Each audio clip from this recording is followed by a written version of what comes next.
Bab 1576 kembali, 1. Waktu malam. Lu Zhou sedang tidak ingin berlatih kultivasi, dan juga tidak ingin tidur. Setelah 100 tahun berlatih kultivasi tanpa henti, mustahil baginya untuk tidak merasa muak. Saat ini, dia hanya ingin menikmati perasaan menjadi manusia. Dia menyuruh orang-orang menyalakan kembali kompor untuk memasak makan malam mewah dan menyiapkan air panas untuk mandi agar dia bisa membersihkan diri. Sementara itu, keempat tetua itu sangat gembira sehingga mereka tidak tidur sepanjang malam. Adapun Pan Zong dan Zhou Jifeng, mereka dengan antusias melaksanakan perintah Lu Zhou. Pagi berikutnya, begitu Kong Wen dan saudaranya mengetahui tentang kembalinya Lu Zhou, mereka mengesampingkan pekerjaan mereka dan bergegas kembali ke paviliun langit jahat melalui lorong berukir rune.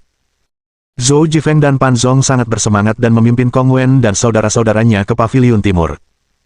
Begitu Kong Wen dan saudaranya memasuki paviliun timur, mereka berlutut dengan satu lutut dan berkata serempak, "Salam, ketua paviliun." Suara mereka dipenuhi dengan kegembiraan, kebahagiaan, dan sedikit rasa kecewa. Lu Zhou berjalan ke arah mereka dan menatap mereka. 100 tahun telah berlalu, tetapi Kong Wen dan saudara-saudaranya masih tampak sama.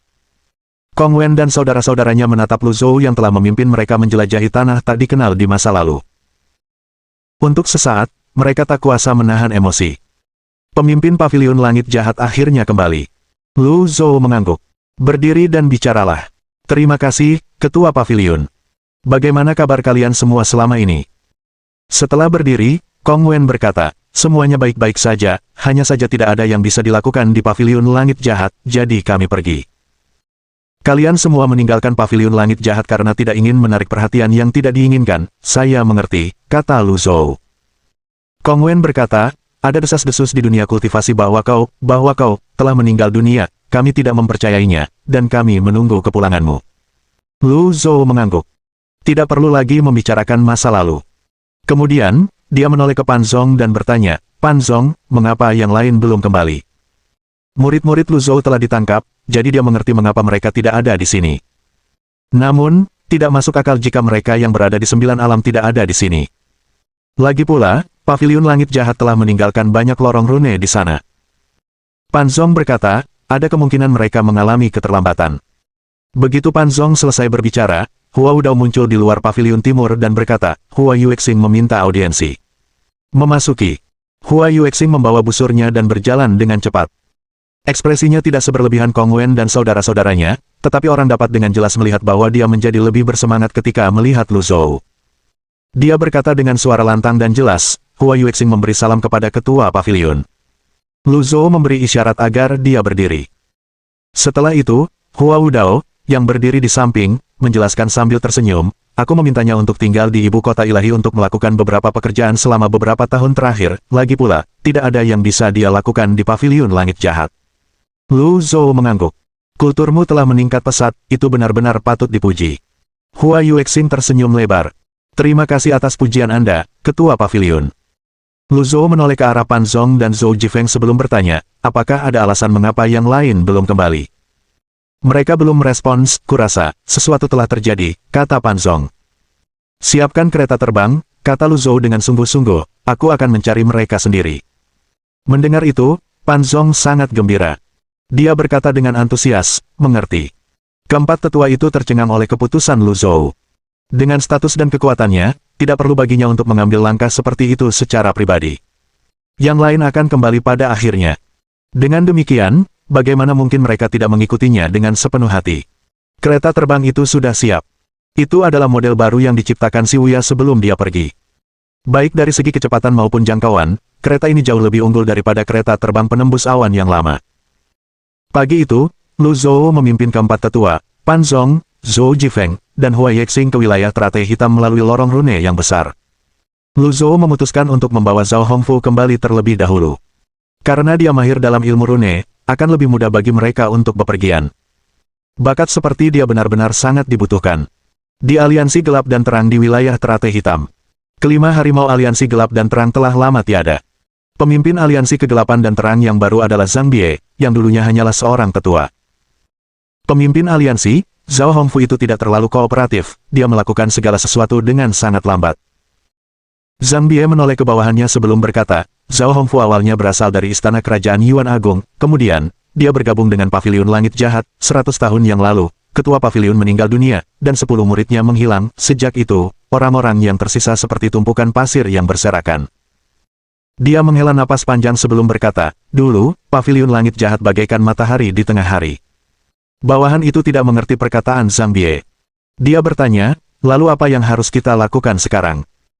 Zhang Bie berkata, seperti kata pepatah, unta kurus masih lebih besar daripada kuda. Sekarang 9 wilayah saling berinteraksi. Kita tidak lagi terasing seperti sebelumnya, aliansi gelap dan terang kita hanyalah kekuatan kecil, kita tidak bisa bersaing dengan Paviliun Langit Jahat.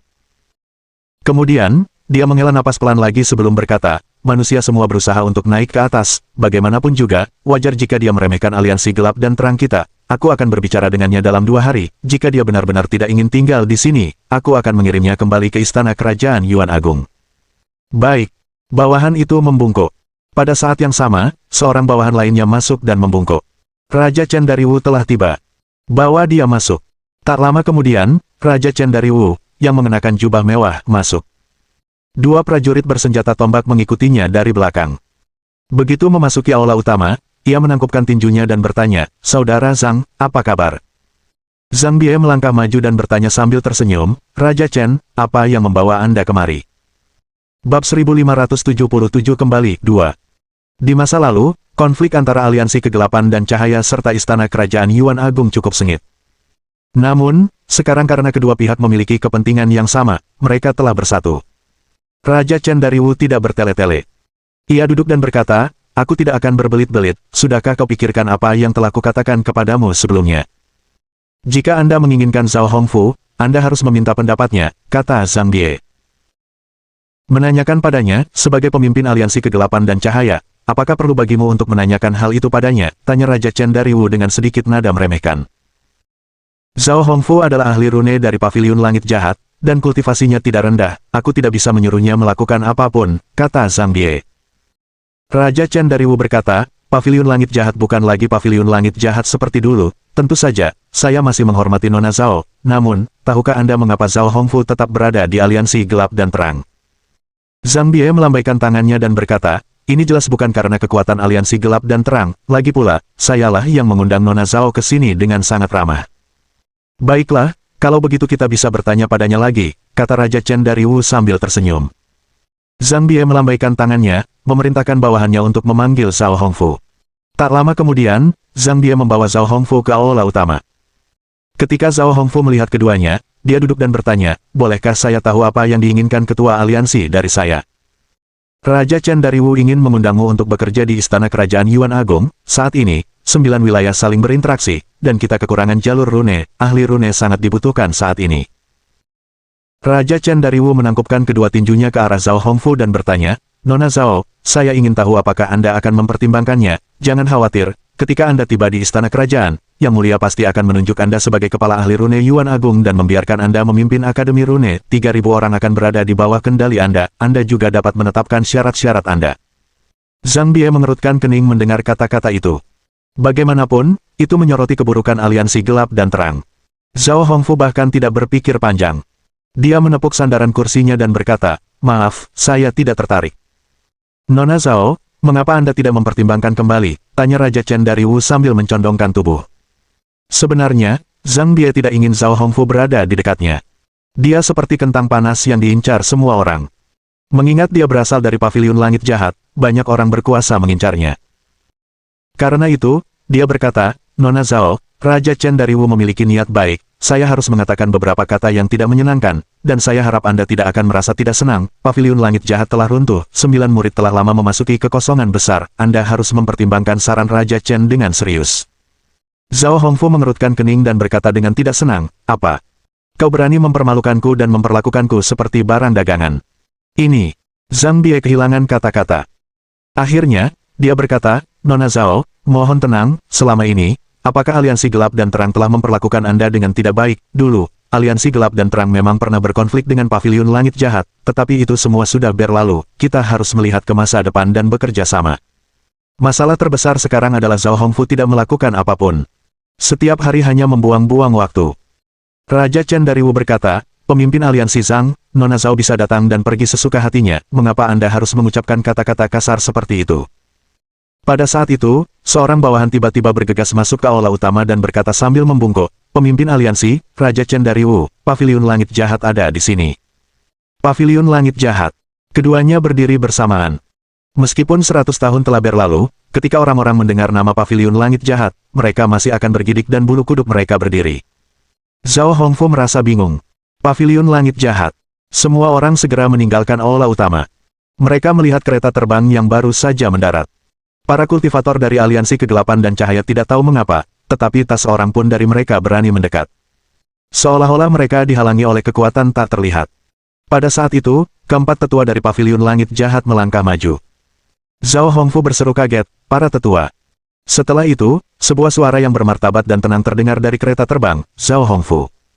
Mendengar suara itu, hati Zhao Hongfu tergerak. Ia sangat familiar dengan suara ini, ia sering mendengarnya dalam mimpinya.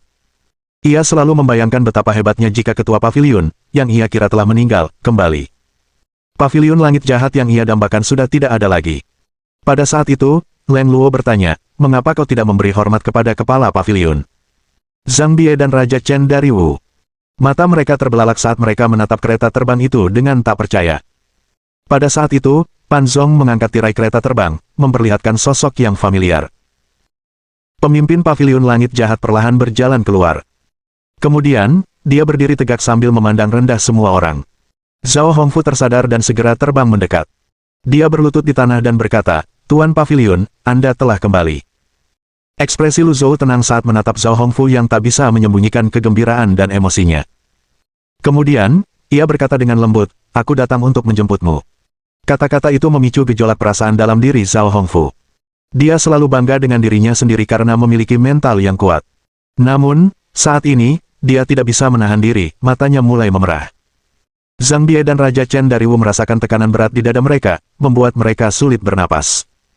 Telapak tangan dan punggung mereka basah kuyup oleh keringat dingin. Bagaimana mungkin ini terjadi? Bagaimana mungkin dia bisa kembali? Zhao Hongfu bangkit berdiri dengan penuh semangat dan bergerak untuk berdiri di samping keempat tetua tersebut. Dari awal hingga akhir, tak seorang pun berani menghentikan Zhao Hongfu. Mereka bahkan tak berani berkata sepatah kata pun. Saat itu, Zhang Bie bahkan berharap orang lain yang menjadi pemimpin aliansi. Dia panik, bingung harus berbuat apa. Ketika akhirnya ia sadar kembali, ia menuruni tangga. Mungkin karena gugup, ia tersandung di beberapa anak tangga terakhir dan hampir jatuh. Setelah itu, ia berkata dengan lantang, "Zhang Bie memberi salam kepada ketua Paviliun Lu." Lu Zhou menatap Zhang Bie dan bertanya, "Apakah Anda pemimpin aliansi baru dari aliansi gelap dan terang?" "Ya, benar." Raja Chen dari Wu segera mengikuti. Ia membungkuk dan berkata, "Chen Tianhao memberi salam kepada ketua Paviliun Lu." Lu Zhou meliriknya dan berkata tanpa nada, "Raja Chen dari Wu, 100 tahun telah berlalu, aku bahkan tidak ingat seperti apa rupamu." Raja Chen dari Wu berkata, "Ini wajar saja, bagaimana mungkin ketua Paviliun Lu mengingat orang tak berguna sepertiku." Zhang Bie merasa pendiriannya yang teguh runtuh ketika mendengar kata-kata itu. Bagaimanapun juga, Raja Chen dari Wu berasal dari istana kerajaan, namun ia begitu merendahkan dirinya. Terlihat jelas bahwa Raja Chen dari Wu tidak peduli dengan harga diri atau martabat selama ia bisa bertahan hidup. Lu Zhou memandang Zhao Hongfu dan berseru, "Zhao Hongfu." "Ya, bagaimana kau bisa hidup di aliansi gelap dan terang selama bertahun-tahun ini?" tanya Lu Zhou. Pertanyaan ini terasa seperti jarum emas yang menusuk saraf Zhang Bie dan Raja Chen dari Wu. Keduanya gemetar bersamaan. Semua orang menatap Zhao Hongfu. Sebelum Zhao Hongfu sempat menjawab, Lu Zhou berkata dengan tenang, "Katakan saja yang sebenarnya, jika kau punya dendam, aku akan membalaskan dendammu dan memusnahkan aliansi kegelapan dan cahaya." Semua orang dari aliansi gelap dan terang gemetar. Siapa di antara mereka yang belum pernah mendengar tentang Paviliun Langit Jahat? Hanya saja mereka mengira ketua Paviliun Langit Jahat sudah mati. Namun, orang yang berdiri di depan mereka jelas bukan orang palsu. Bahkan jika dia palsu, siapa yang berani mempertaruhkan nyawanya untuk mengujinya? Zhao Hongfu menoleh untuk melihat Raja Chen dari Wu dan Zhang Bie sebelum menjawab dengan jujur, "Pemimpin aliansi Zhang dan Raja Chen cukup baik padaku, mereka tidak memperlakukanku dengan buruk." Setelah mendengar itu, Raja Chen dari Wu dan Zhang Bie menghela napas lega. Rasanya sungguh menyenangkan bisa lolos dari cengkeraman maut. Lu Zhou mengangguk puas sebelum berkata, "Aku ingin membawa Zhao Hongfu pergi, apakah kau keberatan?" Zhang Bie buru-buru melambaikan tangannya, "Tidak ada keberatan, kami sama sekali tidak keberatan. Nona Zhao berasal dari Paviliun Langit Jahat dan teman baik aliansi gelap dan terang kami, karena teman kami ingin pergi, kami akan mengantarnya." Lu Zhou menoleh ke Raja Chen dari Wu dan bertanya, bagaimana dengan Anda? Raja Chen dari Wu buru-buru berkata, saya sepenuhnya setuju dengan ketua aliansi Zhang. Lu Zhou berkata, baiklah. Dia tidak ingin membuang waktu di sini. Dia berbalik dan memasuki kabin kereta terbang. Kemudian, dia berkata dengan acuh tak acuh, selanjutnya. Pan Zong dengan bersemangat menarik tirai. Kemudian, dia menggosok dagunya dengan ekspresi bangga sebelum berkata dengan lantang, ayo pergi. Leng Luo bertanya, Zhao Hongfu, apakah kau masih belum datang? Zhao Hongfu tersadar. Ia merasa seperti sedang bermimpi. Ia sedikit gemetar dan buru-buru melompat ke kereta terbang. Setelah semua orang naik, kereta terbang itu melayang ke langit dan terbang pergi. Ia melewati penghalang dengan mudah seolah-olah penghalang itu hanyalah sebuah gelembung. Saat kereta terbang itu lenyap dari pandangan, Raja Chen dari Wu, Zhang Bie, dan para kultivator dari aliansi kegelapan dan cahaya duduk lemas di tanah secara bersamaan. Bab 1578 Apa kabar? Lama setelah kereta terbang itu menghilang, Zhang Bie akhirnya berdiri dan bertanya, mungkinkah dia palsu? Raja Chen dari Wu menggelengkan kepalanya. Dia tidak mungkin penipu. Bukankah dia sudah meninggal? Zhang Bie bingung. Jika kau bertanya padaku, siapa yang harus kutanya, bukannya aku yang punya jawabannya, kata Raja Chen dari Wu. Kemudian, ia menambahkan, Dewan Menara Hitam akan mendapat masalah. Selama 100 tahun terakhir, Dewan Menara Hitam telah berkembang pesat. Mantan Ketua Menara Hitam, Xiao Yunhe, tidak kembali ke Dewan Menara Hitam. Sebaliknya, ia pergi ke suatu tempat untuk menempuh jalan kultivasi. Tidak ada yang tahu kemana ia pergi, tetapi semua orang tahu hubungannya dengan Paviliun Langit Jahat. Di Dewan Menara Hitam, Xia Zhengrong sedang berlatih kultivasi ketika sebuah suara gugup terdengar. Tuan Menara, kereta terbang Paviliun Langit Jahat telah tiba. 3.000 prasasti Dao di Menara Hitam telah dihancurkan oleh Lu Zhou hanya dengan satu gerakan. Trauma psikologis akibat kejadian itu masih belum hilang. Namun, Xia Zhengrong tetap tenang. Dia berkata tanpa nada, aku tidak akan menemui mereka. Saya khawatir ini tidak akan berhasil. Kenapa? Xia Zhengrong mengerutkan kening. Mereka sudah memasuki penghalang. Xia Zhengrong melesat dan tiba di luar aula pelatihan hanya dalam sekejap. Dia mengerutkan kening ketika melihat bawahannya yang gemetar. Ikuti aku untuk melihat-lihat. Dipahami. Xia Zhengrong dan anak buahnya terbang keluar dan mendongak ke atas. Kereta terbang itu telah dengan mudah menembus penghalang tersebut. Keempat tetua, Pan Zong, Zhou Jifeng, Hua Yuexing, dan Zhao Hongfu melayang di luar kereta terbang, memandang ke arah Dewan Menara Hitam. Sebagai ketua Dewan Menara Hitam, Xia Zhengrong tentu saja merasa tidak senang ketika melihat ini. Namun, ia menekan rasa tidak senangnya dan bertanya, bolehkah saya tahu mengapa Paviliun Langit Jahat datang ke Dewan Menara Hitam? Pan Zong berkata dengan suara lantang, ketua paviliun telah datang sendiri, utusan Kiri Yan, utusan Kiri Lu, penjaga Sen, dan penjaga Li, mengapa kalian tidak keluar? Xia Zhengrong tetap tidak terpengaruh. Dia berkata, keempat orang itu berasal dari Dewan Menara Hitam, mereka bukan anggota Paviliun Langit Jahat. Pan Zong menunjuk Xia Zhengrong dan berkata, kurang ajar, sejak kapan anggota Paviliun Langit Jahat kami menjadi anggota Dewan Menara Hitammu?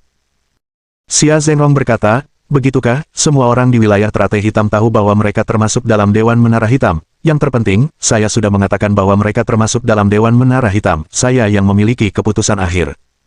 Pan Zong berkata, ketua paviliun saya memiliki wewenang terakhir. Suruh mereka keluar dengan cepat. Pemimpin paviliunmu. Xia Zhengrong tetap tanpa ekspresi sambil berpikir dalam hati, bukankah pemimpin paviliunmu sudah lama meninggal? Xia Zhengrong memandang kereta terbang di langit dan menangkupkan tinjunya sambil berkata, kalau begitu, silakan keluar dan kita berbincang, ketua paviliun Lu. Mari kita lihat bagaimana kamu akan berpura-pura. Petik 1. Pan Zong berkata, kau tidak berhak berbicara kepada ketua paviliun. Pada saat yang sama, sebuah suara samar terdengar. Pan Zong. Pan Zong langsung menoleh. Ya, dua kata itu sangat mengejutkan Xia Zhengrong. Bagaimana mungkin dia tidak mengenali suara itu? Dia memfokuskan pandangannya dan mengerahkan ki primalnya, mencoba merasakan kultivasi kultivator di kereta terbang itu. Namun, tak lama kemudian, dia menyadari energinya terpantul kembali. Berdengung. Ledakan. Xia Zhengrong mengalami serangan balik yang hebat dan terlempar ke belakang, memuntahkan seteguk darah. Para kultivator Dewan Menara Hitam terkejut. Mereka berseru serempak, ketua menara. Berdebar. Xia Zhengrong mendarat di tanah dan menatap kereta terbang itu dengan ketakutan. Ia menahan rasa sakit dan buru-buru berlutut dengan satu lutut. Salam, ketua paviliun Lu. Selain rasa terkejut, hanya ada rasa takut di hati Xia Zhengrong. Sebelumnya, Lu Zhou telah menanam benih ketakutan di hatinya yang menjadi rintangan terbesar dalam perjalanan kultivasinya. Bahkan sebelum dia bisa menyelesaikan masalah itu, Lu Zhou muncul lagi. Lu Zhou, yang berada di kereta terbang, tidak berbicara langsung kepada Xia Zhengrong. Sebaliknya, dia berkata kepada Pan Zong, "Pan Zong, waktu dan kesabaranku terbatas." Pan Zong mengangguk. "Saya akan segera menanganinya." Pan Zong melompat dari kereta terbang dan mendarat di depan Xia Zhengrong. Kemudian, dia merendahkan suaranya dan berkata, "Jika kau tidak ingin mati, kau harus tahu apa yang harus dilakukan." Pan Zong berpikir dalam hati, metode Tuan keempat masih yang paling berguna. Xia Zhengrong segera melambaikan tangannya dan berkata, "Pergi, bawa mereka kemari." Pan Zong mengangguk sebelum bertanya, "Ketua Menara Xia, bagaimana kabar mereka akhir-akhir ini?" Xia Zhengrong berkata, "Dewan Menara Hitam telah mengalami kemunduran sejak insiden penurunan pangkat besar. Kami kekurangan tenaga kerja, mereka semua adalah talenta-talenta terbaik, bagaimana mungkin saya memperlakukan mereka dengan buruk?" "Baguslah," kata Pan Zong, "Ketua Paviliun mengatakan bahwa jika mereka telah diperlakukan tidak adil, kalian akan dihukum." Tak lama kemudian, Yan Zhenluo, Lu Li, Shen Xi, dan Li Xiao muncul. Mereka bingung ketika melihat kereta terbang itu. Pan Zong menyapa mereka dan berkata, "Ketua Paviliun telah lama menunggu kalian." Itu benar-benar kepala paviliun. "Kamu bercanda." Pan Zong hanya berkata, "Kamu akan tahu apakah aku bercanda atau tidak begitu kamu naik ke atas." Mereka berempat mengabaikan Xia Zhengrong dan terbang ke kereta terbang lalu mendarat di geladak. Ketika mereka melihat Lu Zhou di kabin, mereka berlutut. Reaksi Lu Li adalah yang terbesar saat melihat Lu Zhou. Bagaimana mungkin dia tidak senang melihat leluhurnya? "Tuan Paviliun Lu." "Tidak perlu formalitas," kata Lu Zhou tanpa nada. Mereka berempat bangkit berdiri. Sudah lama sekali mereka tidak mendengar suara yang familiar ini. Jika bukan Lu Zhou, siapa lagi? Pada saat itu, Lu Zhou berseru, "Xia Zhengrong." "Ya, bubarkan Dewan Menara Hitam sekarang juga," kata Lu Zhou. Pan Zong hanya menatap Xia Zhengrong tanpa berkata apa-apa sebelum terbang kembali ke kereta terbangnya. Semua orang di dalam kereta terbang itu tidak lagi memperhatikan apa yang terjadi di bawah. Kemudian, kereta terbang itu pun terbang pergi. Tidak perlu membuang-buang kata ketika seseorang memiliki kekuatan mutlak. Adapun apa yang Xia Zhengrong putuskan untuk lakukan, itu urusannya selama dia bisa menerima konsekuensinya. Kereta terbang itu melesat di langit, dengan mudah melewati 3.000 prasasti Dao dan penghalang. Xia Zhengrong menatap langit tanpa berkata-kata untuk waktu yang lama dalam keadaan linglung. "Kepala menara, apakah dia mencoba menakut-nakuti kita?" Begitu kata-kata itu terucap, Xia Zhengrong berbalik dan menamparkan orang yang mengucapkan kata-kata itu. Kemudian, dia berkata, "Kumpulkan semua anggota inti menara atas." Dipahami. Wilayah teratai hijau. Di aula pelatihan selatan. Qin Renyu, yang telah menerima kabar itu, masih tidak percaya. Setelah beberapa saat, dia berkata, "Beritahu dia bahwa ketua paviliun Lu telah kembali." Dipahami. Ketika Qin Nainai menerima kabar itu, dia segera bergegas ke aula pelatihan selatan. Saat melihat Qin Renyu, dia langsung bertanya, "Yang Mulia Guru Qin, apakah ketua paviliun Lu benar-benar sudah kembali?" Qin Renyu mengangguk. "Ya, begitulah isi surat itu, tetapi kebenarannya belum dapat dipastikan. Aku tidak berada di aula pelatihan selatan kemarin, jadi aku baru mengetahuinya terlambat." Qin Naihe mengangguk. Kemudian, ia menangkupkan tinjunya ke arah Qin Renyu dan berkata, "Yang Mulia Guru Qin, saya." Qin Renyu melambaikan tangannya dan menyela, "Aku tahu apa yang ingin kau katakan, apapun yang terjadi. Kau pernah menjadi murid klan Qin, paviliun langit jahat dan klan Qin terikat oleh tali yang sama, pergilah." Qin Naihe berlutut dan membungkuk. Melihat itu, Qin Renyu buru-buru mengangkat Qin Naihe. "Cultivasimu saat ini sudah sedikit lebih tinggi dariku, masa depanmu tak terbatas, kau tidak perlu berlutut di hadapanku. Ada hierarki antara tetua dan junior, bagaimana mungkin aku mengacaukannya," kata Qin Naihe sambil tersenyum. Semakin Qin Naihe bersikap seperti itu, semakin Qin Renyu merasa dirinya seperti bajingan di masa lalu. Seandainya dia mempertimbangkan pendapat Qin Naihe saat itu, klan Qin tidak akan berakhir dalam situasi ini. Tapi, di sisi lain, itu bukanlah hal yang sepenuhnya buruk.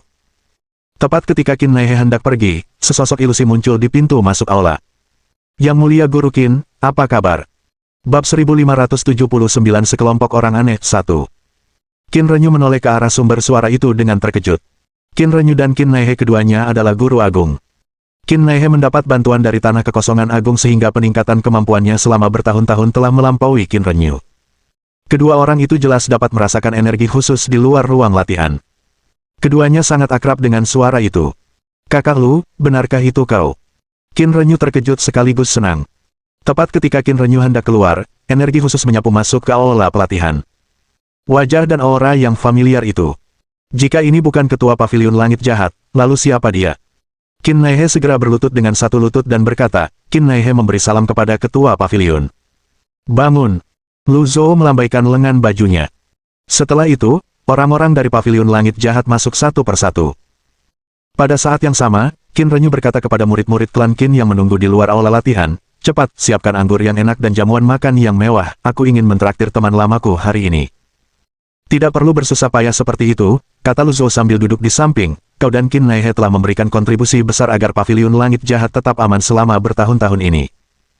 Ini yang harus kulakukan, kata Qin Renyu sambil menghela napas, sayangnya, kekuatanku terbatas, ada banyak orang di paviliun langit jahat, dan aku tidak bisa melindungi semua orang.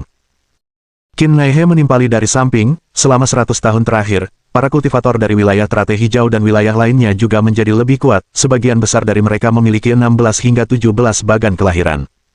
Dengan demikian, posisi klan Qin di wilayah Teratai Hijau tidak sepenuhnya berada di puncak.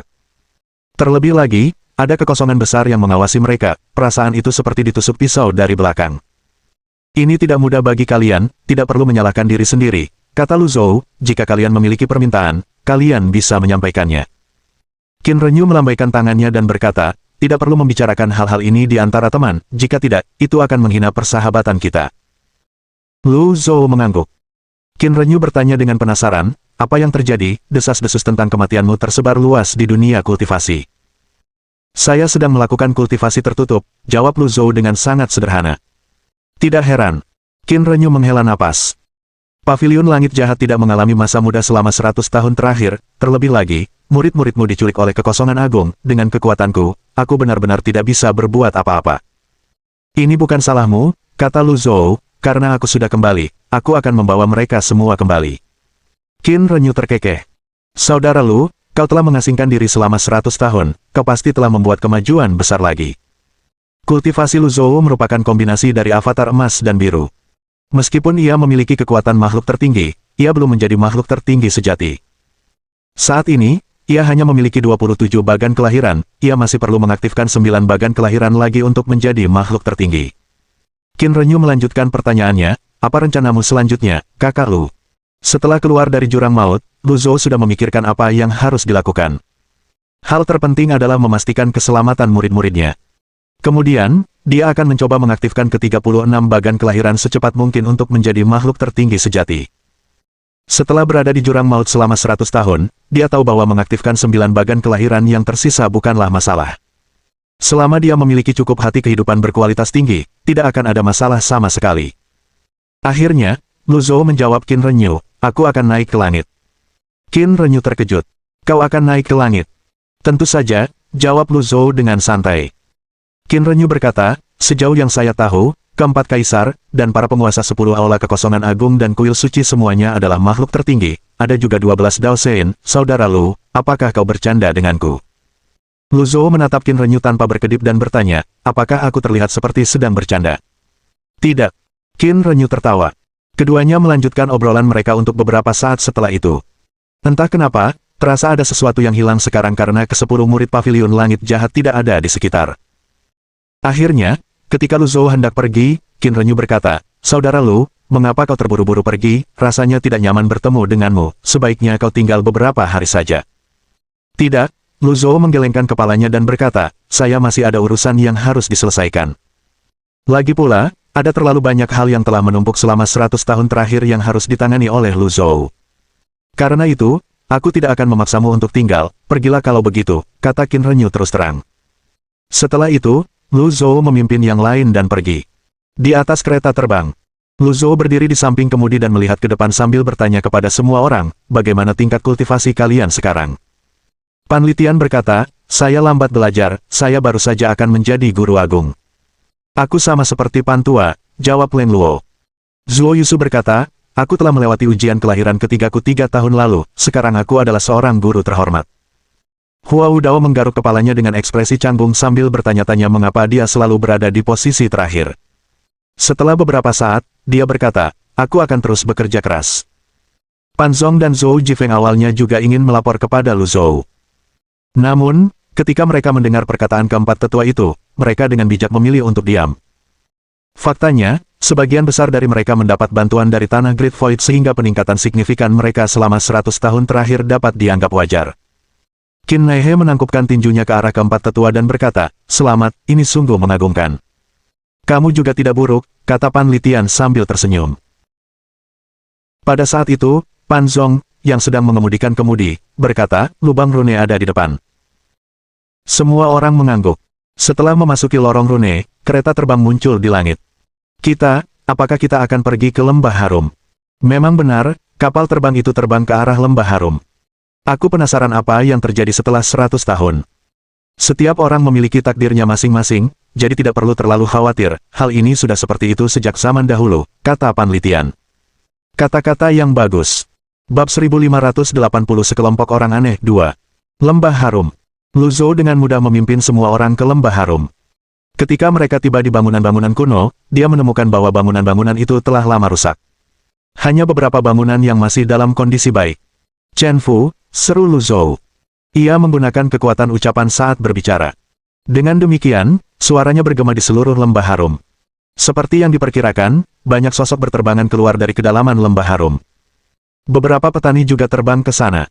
Orang pertama yang muncul adalah pemimpin kelompok Qin Yuan, para pembunuh Shen kuno, dari 100 tahun yang lalu. Qin Yuan langsung mengenali Lu Zhou dan berkata dengan penuh semangat, "Astaga, Ketua Pavilion Lu." Qin Yuan. Qin Yuan mendarat sebelum dia berkata, "Akhirnya kau kembali, Ketua Pavilion Lu," sarang Qin Yuan menyambut kepulanganmu. Setelah itu, semua makhluk buas mirip lebah di belakangnya berubah menjadi wujud manusia sebelum mendarat di tanah dan berkata serempak, "Selamat datang kembali, Ketua Pavilion Lu." Sementara itu, para kultivator manusia masih tercengang-astonished. Lu Zhou menoleh dan bertanya, "Huayin, apa kabar tuanmu?" Dengan itu, Huayin akhirnya tersadar. Saat nama Chen Fu disebutkan, matanya memerah, dan ia diliputi kesedihan. "Tuanku, lelaki tua itu." Huayin tidak menyelesaikan kata-katanya. Lu Zhou mengerutkan kening. Qin Yuan menjelaskan, untuk memperpanjang hidupnya, Chen Fu tidak punya pilihan selain menghancurkan kultivasinya dan menjadi seorang lelaki tua biasa. Sebagai gantinya, ia mendapatkan tambahan 35 tahun umur, ia meninggal 65 tahun yang lalu. Semua orang terdiam setelah mendengar kata-kata itu. Chen Fu dulunya adalah sosok yang berdiri di puncak di dua wilayah teratai kembar. Ia memegang dunia di tangannya, dan reputasi serta statusnya tak tertandingi. Ia teguh melawan kekosongan agung terlepas dari segalanya. Apapun yang dilakukan kekosongan agung, namanya akan selamanya diabadikan di Han Agung. Setelah beberapa waktu yang tidak diketahui, Lu Zhou akhirnya berkata, "Silakan duluan." Huayin memberi isyarat mengundang dan memimpin Lu Zhou dan yang lainnya masuk ke dalam hutan. Tak lama kemudian, mereka tiba di depan sebuah makam. Kuburannya tidak besar, tetapi terawat dengan baik. Batu nisannya diukir dengan kata-kata yang padat. Isinya menceritakan kisah hidup Chen Fu, prestasinya, dan penghargaan yang diterimanya. Kata-kata yang lebih besar berbunyi, "Kuburan guru kami, Chen Fu." Lu Zhou menatap batu nisan itu dalam diam untuk waktu yang lama. Tidak ada yang tahu apa yang dipikirkan Lu Zhou. Ekspresinya tenang. Karena Lu Zhou tidak berbicara, Huayin dan yang lainnya pun ikut tidak berbicara. Setelah sekitar 15 menit, Lu Zhou menghela napas. Metode kebangkitan, pada akhirnya tidak berhasil.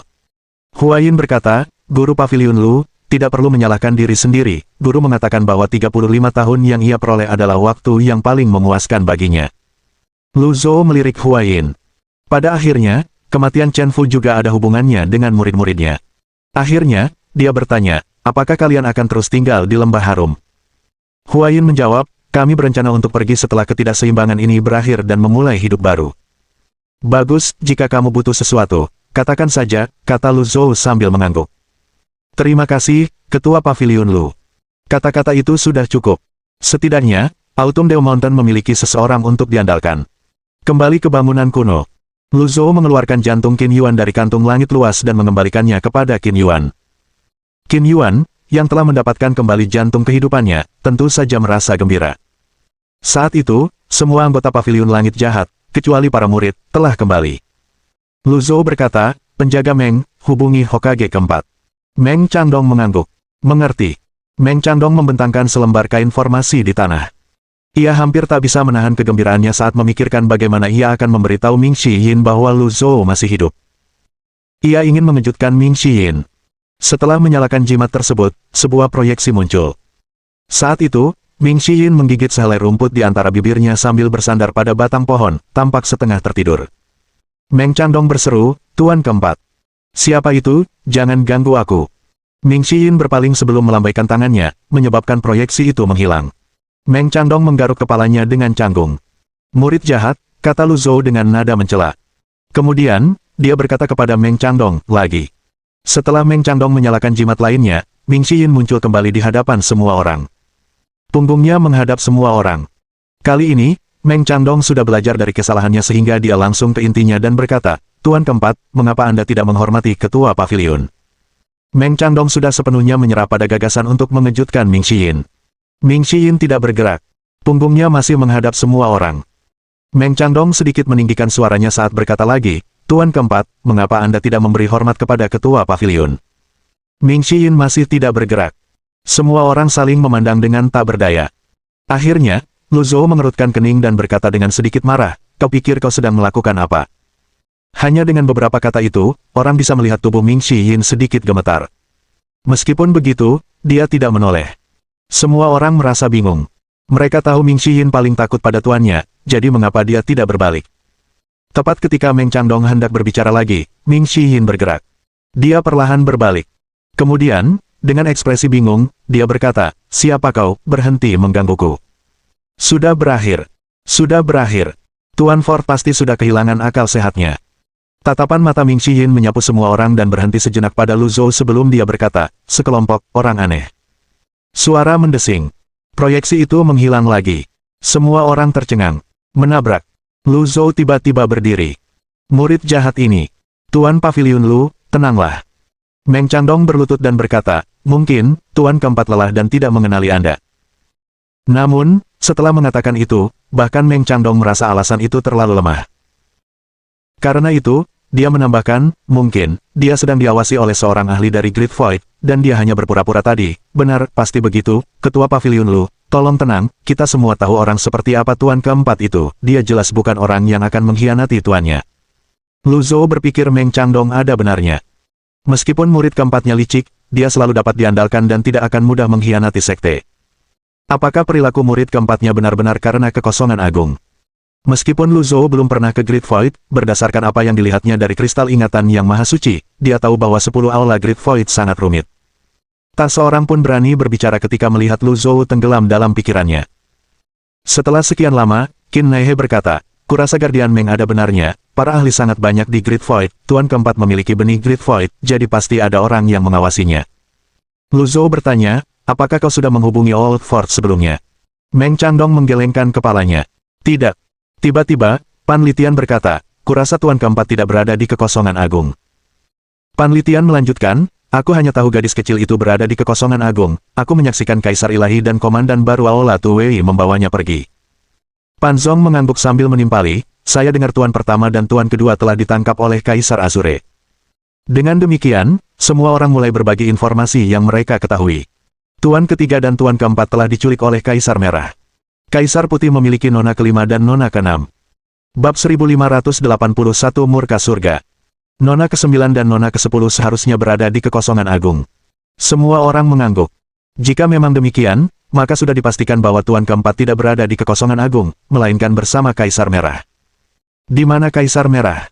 Semua orang menggelengkan kepala. Lagi pula, bagaimana mungkin orang biasa mengetahui hal-hal seperti itu tentang orang-orang di level tersebut? Lu Zhou teringat Kaisar Putih yang telah memberinya tanda pengenal ketika ia membawa murid-muridnya ke 10 pilar penghancuran. Dengan begitu, Zhao Yue dan Ye Tianxin seharusnya aman. Ia akan pergi dan melihatnya ketika ada waktu luang karena mereka seharusnya tidak memiliki masalah dengan Kaisar Putih. Adapun Kaisar Azure dan Kaisar Merah, dia tidak tahu apakah mereka teman atau musuh. Sepertinya dia harus mencari mereka terlebih dahulu. Saat itu, tiba-tiba ia teringat pada Putri Mulberry. Terdapat desas-desus bahwa Putri Mulberry adalah putri dari Kaisar Merah.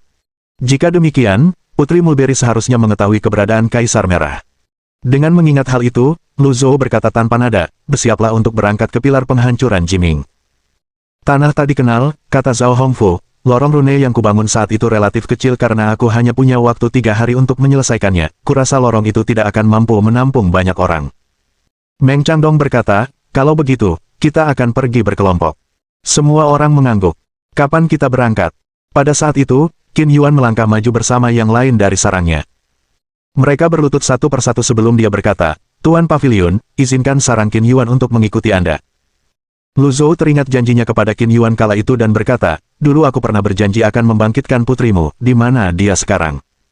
Semua orang menunjukkan ekspresi terkejut saat mendengar hal ini.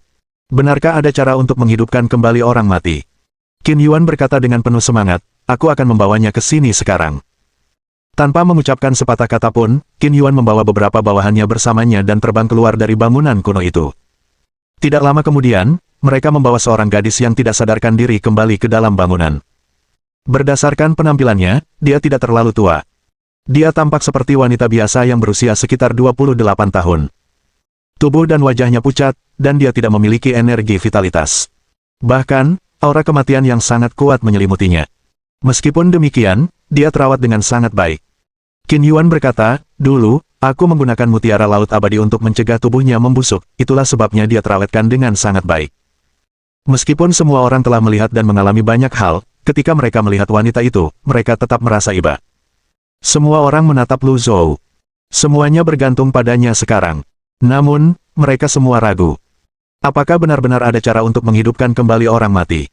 Secara teori, seharusnya mungkin. Lagi pula, ada Yu Zhenghai, yang berasal dari klan Wuqi, sebagai contoh. Mungkin, jika seseorang dapat mengungkap rahasia tubuh Yu Zhenghai, seseorang akan dapat menemukan cara untuk membangkitkan orang mati. Contoh lain adalah Phoenix Api yang terlahir kembali melalui api. Metode dan kekuatannya mungkin berbeda, tetapi esensinya sama, mereka dapat dibangkitkan. Para petani selalu meyakini bahwa mustahil untuk hidup selamanya. Mereka akan mati karena usia tua pada akhirnya, ini adalah kematian sejati atau kematian alami. Inilah belenggu yang belum terputus hingga sekarang. Lu Zhou berdiri di samping dan berpikir sejenak. Bisakah gulungan kebangkitan menghidupkan kembali orang mati? Terakhir kali Lu Zhou menggunakannya pada Si Wuya, hasilnya gagal. Namun, sekarang kultivasinya telah meningkat pesat, dan avatar birunya telah mengalami perubahan kualitatif yang besar, dia mungkin bisa berhasil kali ini. Lu Zhou menatap Qin Yuan dan berkata, kau harus memahami satu hal, menghidupkan kembali orang mati adalah tindakan yang sangat sulit, mungkin tidak akan berhasil. Qin Yuan berlutut. Tuan Pavilion Lu, setidaknya cobalah, jika tidak berhasil, tidak apa-apa, lagi pula, ini tidak mungkin lebih buruk daripada situasi saat ini. Semua orang mengangguk setuju ketika mendengar kata-kata ini. Lagi pula, Putri Qin Yuan telah meninggal, dan Qin Yuan telah lama menderita kesakitan, apa hal terburuk yang bisa terjadi jika mereka membiarkannya begitu saja? Mencoba. Baiklah. Lu Zhou mengangguk. Kalau begitu, aku akan mencobanya. Semua orang diam-diam mundur ke samping dan memberi jalan bagi Lu Zhou. Sejak ia keluar dari pengasingan, mereka telah melihatnya beraksi sehingga mereka tidak tahu seperti apa kultivasinya sekarang. Mereka semua dipenuhi antisipasi saat menatapnya. Setelah beberapa saat, Lu Zhou mengulurkan tangannya yang bercahaya. Gadis muda itu melayang di udara. Mengenakan gaun panjang persis seperti ibunya, dia tampak seperti seorang putri yang tertidur. Tak lama kemudian, busur listrik biru samar seperti naga muncul di tubuhnya. Busur itu berkedip bola-balik dan mengelilinginya 2 kali sebelum merasuk ke dalam tubuhnya melalui glabella. Bunga lotus biru segera muncul di glabellanya sebelum mulai berkedip. Ketika Qin Yuan melihat teratai biru, dia menjadi semakin bersemangat. Di seluruh dunia, hanya Yang Maha Suci yang memiliki dan dapat mengendalikan teratai biru. Di seluruh dunia, hanya Yang Maha Suci yang dapat mematahkan belenggu langit dan bumi. Yang Maha Suci adalah satu-satunya harapannya untuk menghidupkan kembali putrinya. Jantungnya berdebar kencang saat dia menyaksikannya. Lu Zhou menjentikkan tangannya, dan sebuah gulungan terbang keluar. Semua orang melihat gulungan itu, tetapi mereka tidak dapat melihat isinya. Seolah-olah ada kekuatan yang mencegah mereka untuk melihatnya. Lu Zhou mengulurkan kedua tangannya saat seberkas kesadarannya memasuki gulungan itu. Sekali lagi, dia muncul di dunia yang gelap dan luas di mana tidak ada apapun. Sama seperti sebelumnya, suara Yang Maha Kudus bergema di telinganya. Tidak ada seorang pun yang bisa hidup selamanya. Lu Zhou mendengar kata-kata itu 3 kali. Setelah beberapa saat, tidak, saya menolak untuk menerima ini. Kata-kata ini bertentangan dengan kata-kata sebelumnya. Lu Zhou berpikir itu berarti bahwa si jahat tidak setuju dengan kata-kata, tidak seorang pun dapat hidup selamanya. Itu juga berarti bahwa si jahat kemungkinan besar telah menemukan jalan menuju kehidupan abadi alih-alih metode kebangkitan. Hidup selamanya lebih sulit daripada menghidupkan kembali orang mati. Kesadaran Lu Zhou melayang dalam kegelapan tanpa batas. Dia membiarkannya mengembara hingga melihat cahaya keemasan di kejauhan.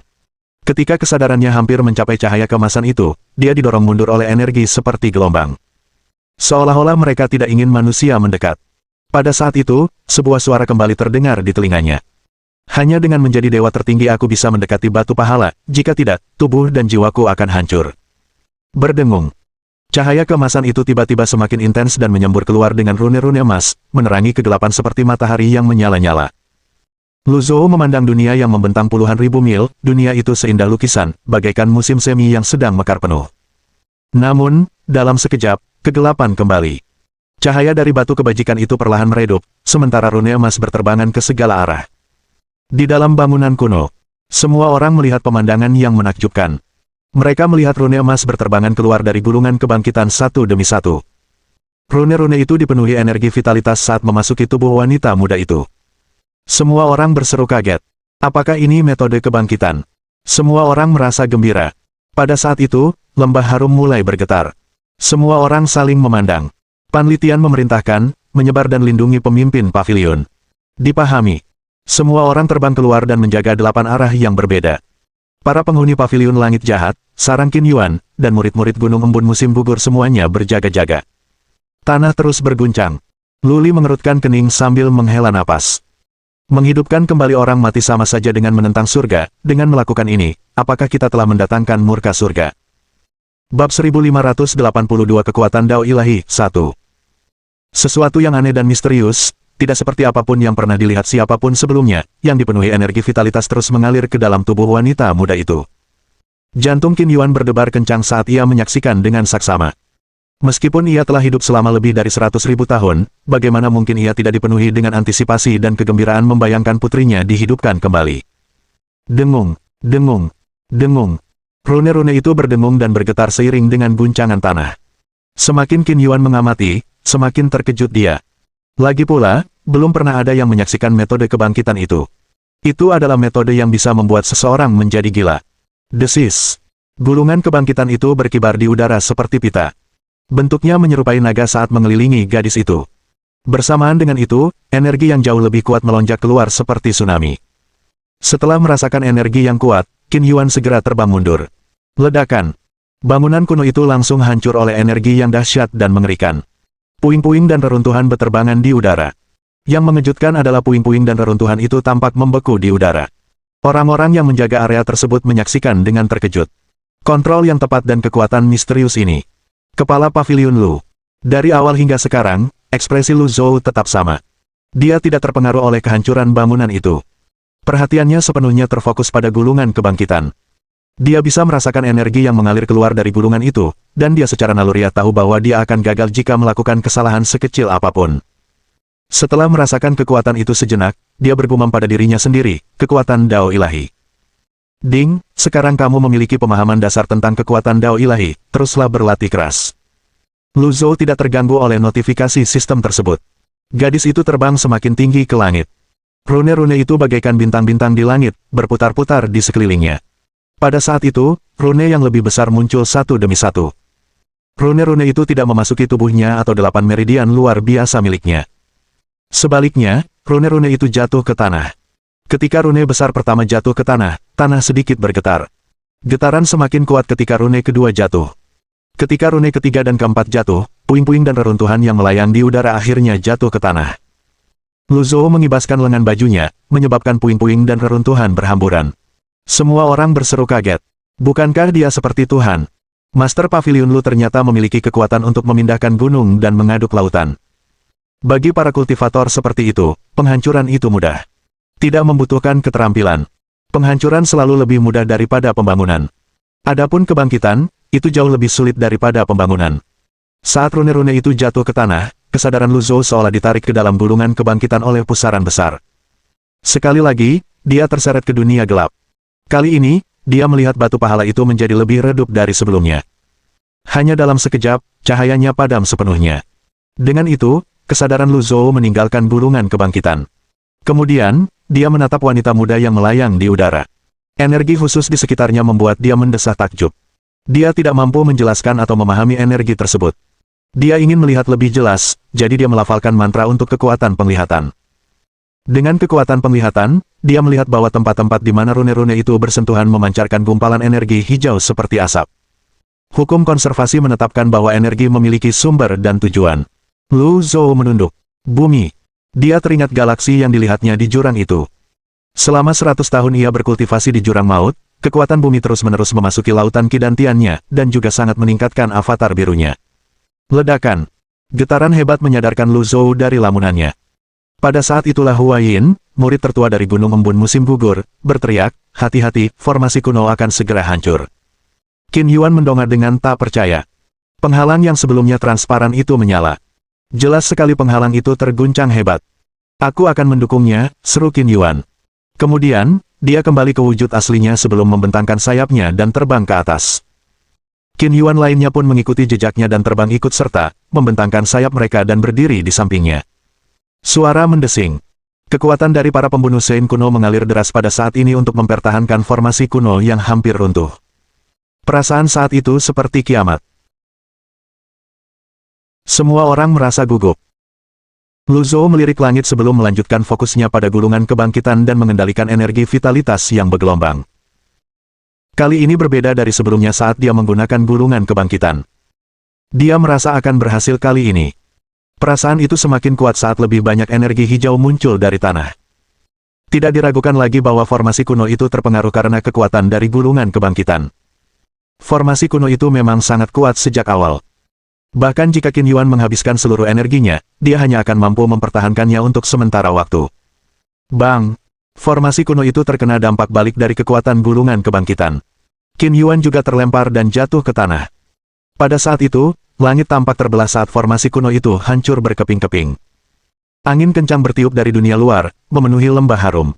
Bunga-bunga itu layu dengan kecepatan yang terlihat oleh mata telanjang. Formasi kuno itu telah lenyap. Qin Yuan menatap langit tanpa daya setelah mendarat. Lembah harum tempat mereka tinggal selama 100.000 tahun lenyap begitu saja. Bagaimana mungkin mereka tidak terpengaruh? Tak terhindarkan bagi mereka untuk memiliki keterikatan pada tempat ini setelah tinggal di sini begitu lama. Kelompok Qin Yuan menganggap tempat ini sebagai rumah mereka. Tanpa penghalang itu, rumah mereka akan hilang. Saat itu, langit biru sudah mulai gelap.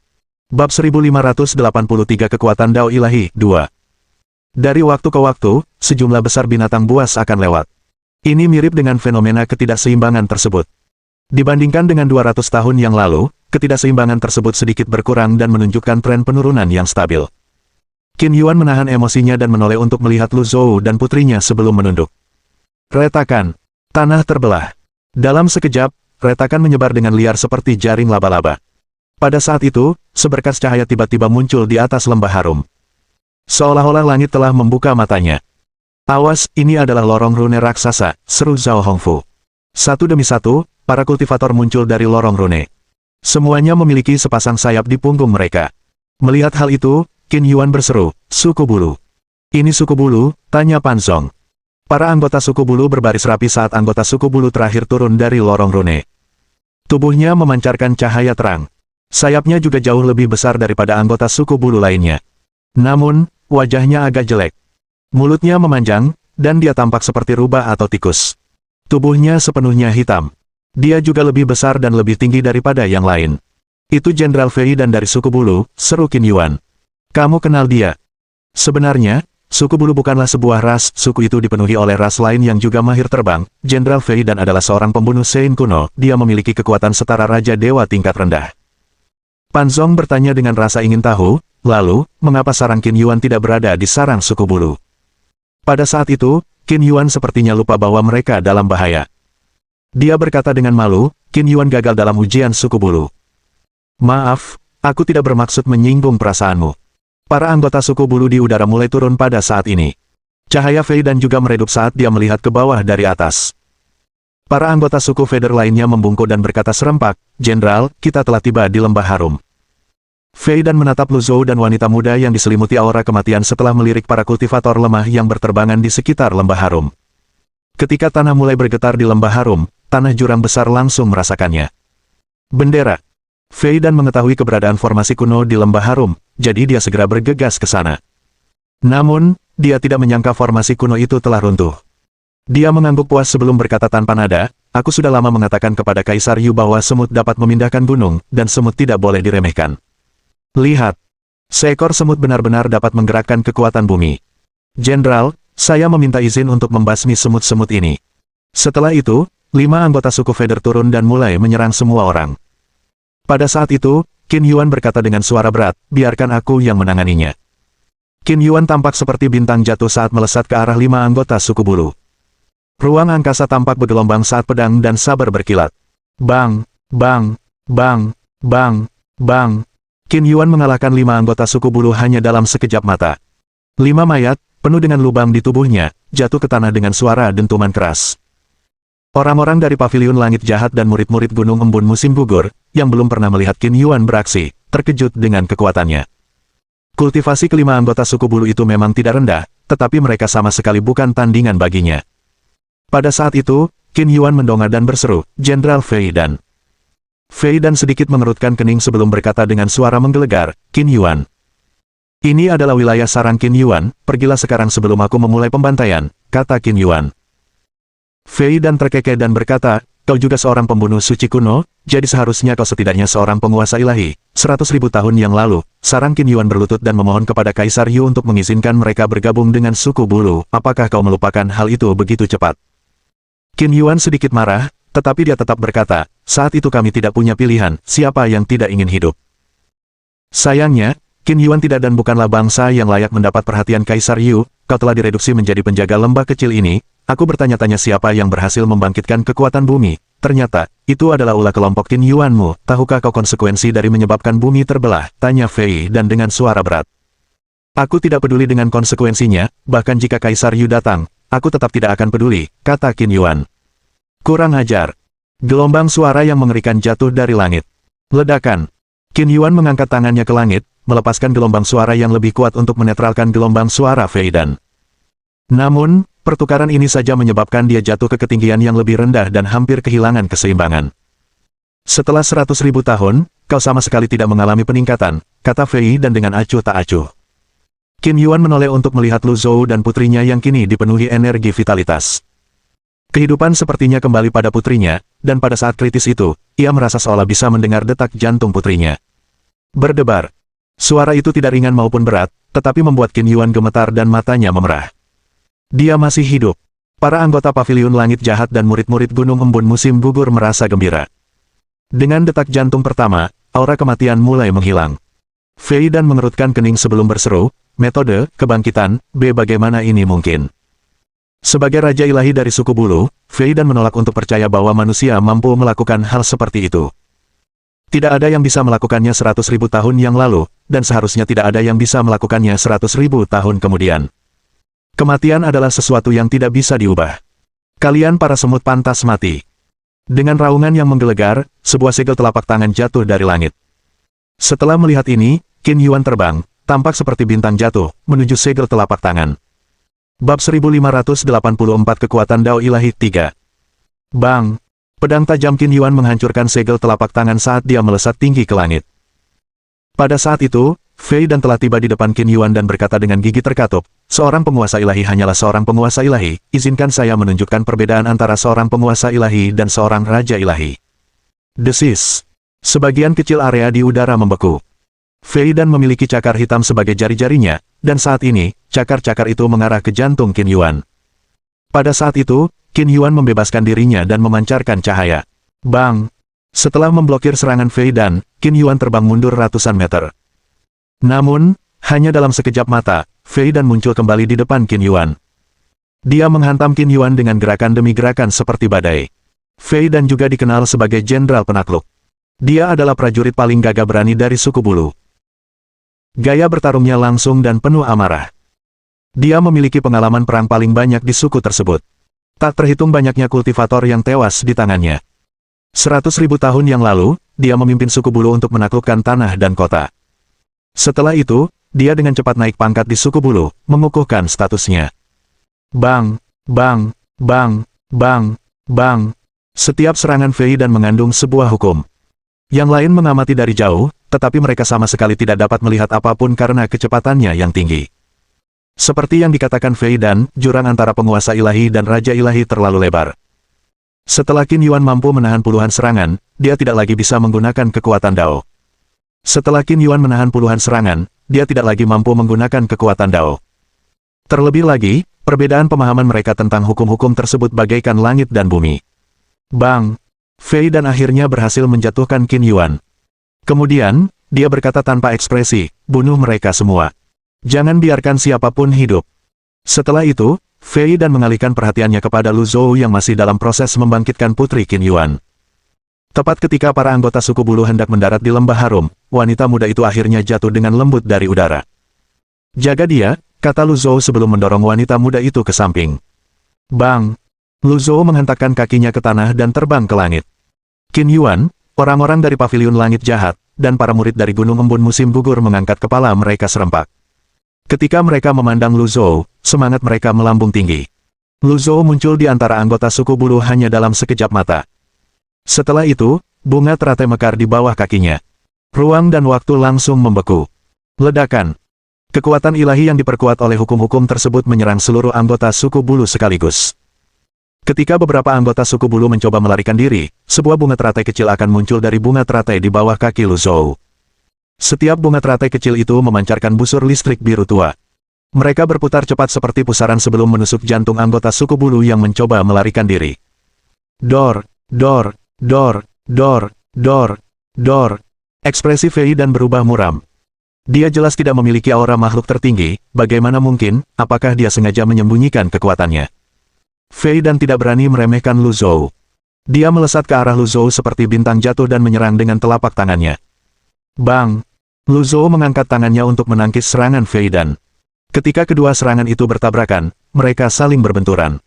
Rambut panjang Lu Zhou berkibar tertiup angin saat percikan listrik muncul dari kakinya ke pinggang dan kepalanya. Percikan listrik itu bahkan menyambar wajahnya. Kemudian, matanya berubah menjadi biru. Tatapannya dalam dan menggugah jiwa. Fei Dan merasa jantungnya berdebar kencang saat itu.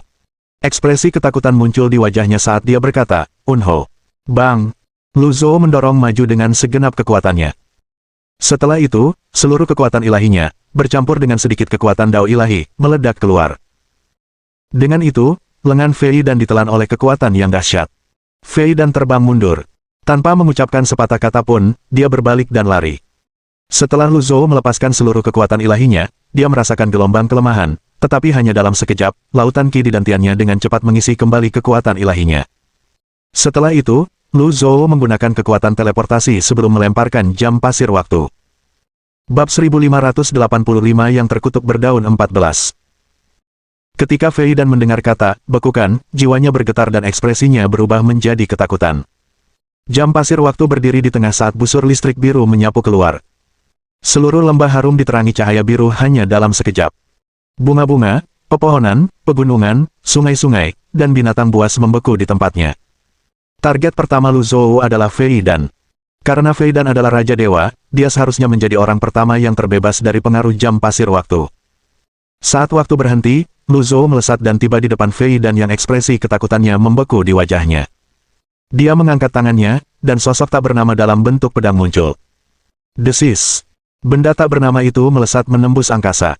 Hanya satu gerakan saja sudah cukup. Ketika waktu kembali mengalir, Lu Zhou mengambil kembali jam pasir waktu. Tidak seorang pun melihat apa yang terjadi. Yang mereka lihat hanyalah akibatnya, mereka melihat Fei Dan melayang di udara dengan lubang berdarah di dadanya. Darah segar menyembur keluar dari lubang itu tanpa henti. Para anggota suku Feder yang terluka memandang jenderal mereka dengan ekspresi ngeri di wajah mereka. Sang jenderal yang berjaya ternyata juga terluka. Para anggota suku bulu terbang dari segala arah menuju Fei Dan.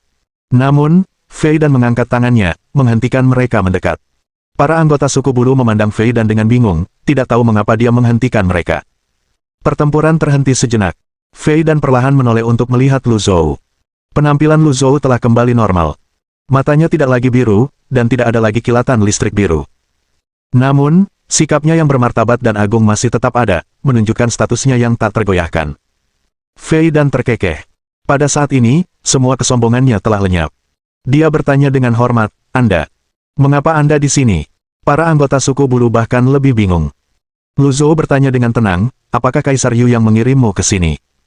Fei Dan mengetuk titik akupunturnya untuk menghentikan pendarahan. Kemudian, Dengan ekspresi seolah-olah dia tidak tahu apakah harus tertawa atau menangis, dia menggelengkan kepalanya dan berkata, Kaisar Yu memimpin suku bulu untuk menjaga tanah jurang besar, selama 100.000 tahun terakhir, tidak ada yang salah. Setelah runtuhnya pilar penghancur Dunsang, tanah jurang besar dan kekosongan besar sangat khawatir tentang perubahan bumi. Sebelumnya, saya merasakan getaran yang jelas di lembah harum jadi saya datang untuk melihat, namun, Anda. Saya, Fei dan merasa sangat menyesal. Jika dia tahu sang jahat ada di sini, dia tidak akan datang meskipun dipukuli sampai mati.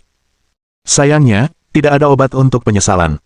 Lu Zhou berkata, aku akan meminta penjelasan dari Kaisar Yu. Fei dan bertanya dengan ekspresi khawatir, bisakah Anda berbelas kasih dan membiarkan kami pergi? Saya tidak bermaksud menyinggung Anda. Fei dan mengetahui kehebatan orang di hadapannya. Pihak lain adalah tokoh kuat yang pernah mendominasi kekosongan agung. Bagaimana mungkin dia, seorang raja dewa biasa, bisa dibandingkan dengan pihak lain? Dia seperti cahaya kunang-kunang sementara pihak lain adalah bulan itu sendiri. Para anggota suku Feather lainnya terkejut dengan sikap rendah hati jenderal mereka yang tiba-tiba itu. Lu Zhou melirik Qin Yuan sebelum kemudian menatap Fei dan tanpa ekspresi dan berkata, Kampung Qin Yuan adalah salah satu rakyatku, bagaimana mungkin aku menunjukkan belas kasihan padamu? Jantung Fei dan berdebar kencang saat menatap Qin Yuan. Ia berpikir dalam hati, sejak kapan kelompok Qin Yuan menemukan pendukung sekuat ini? Ini buruk. Petik 1. Setelah berpikir sejenak, Fei dan berkata, saya dengan tulus meminta maaf kepada kelompok Qin Yuan.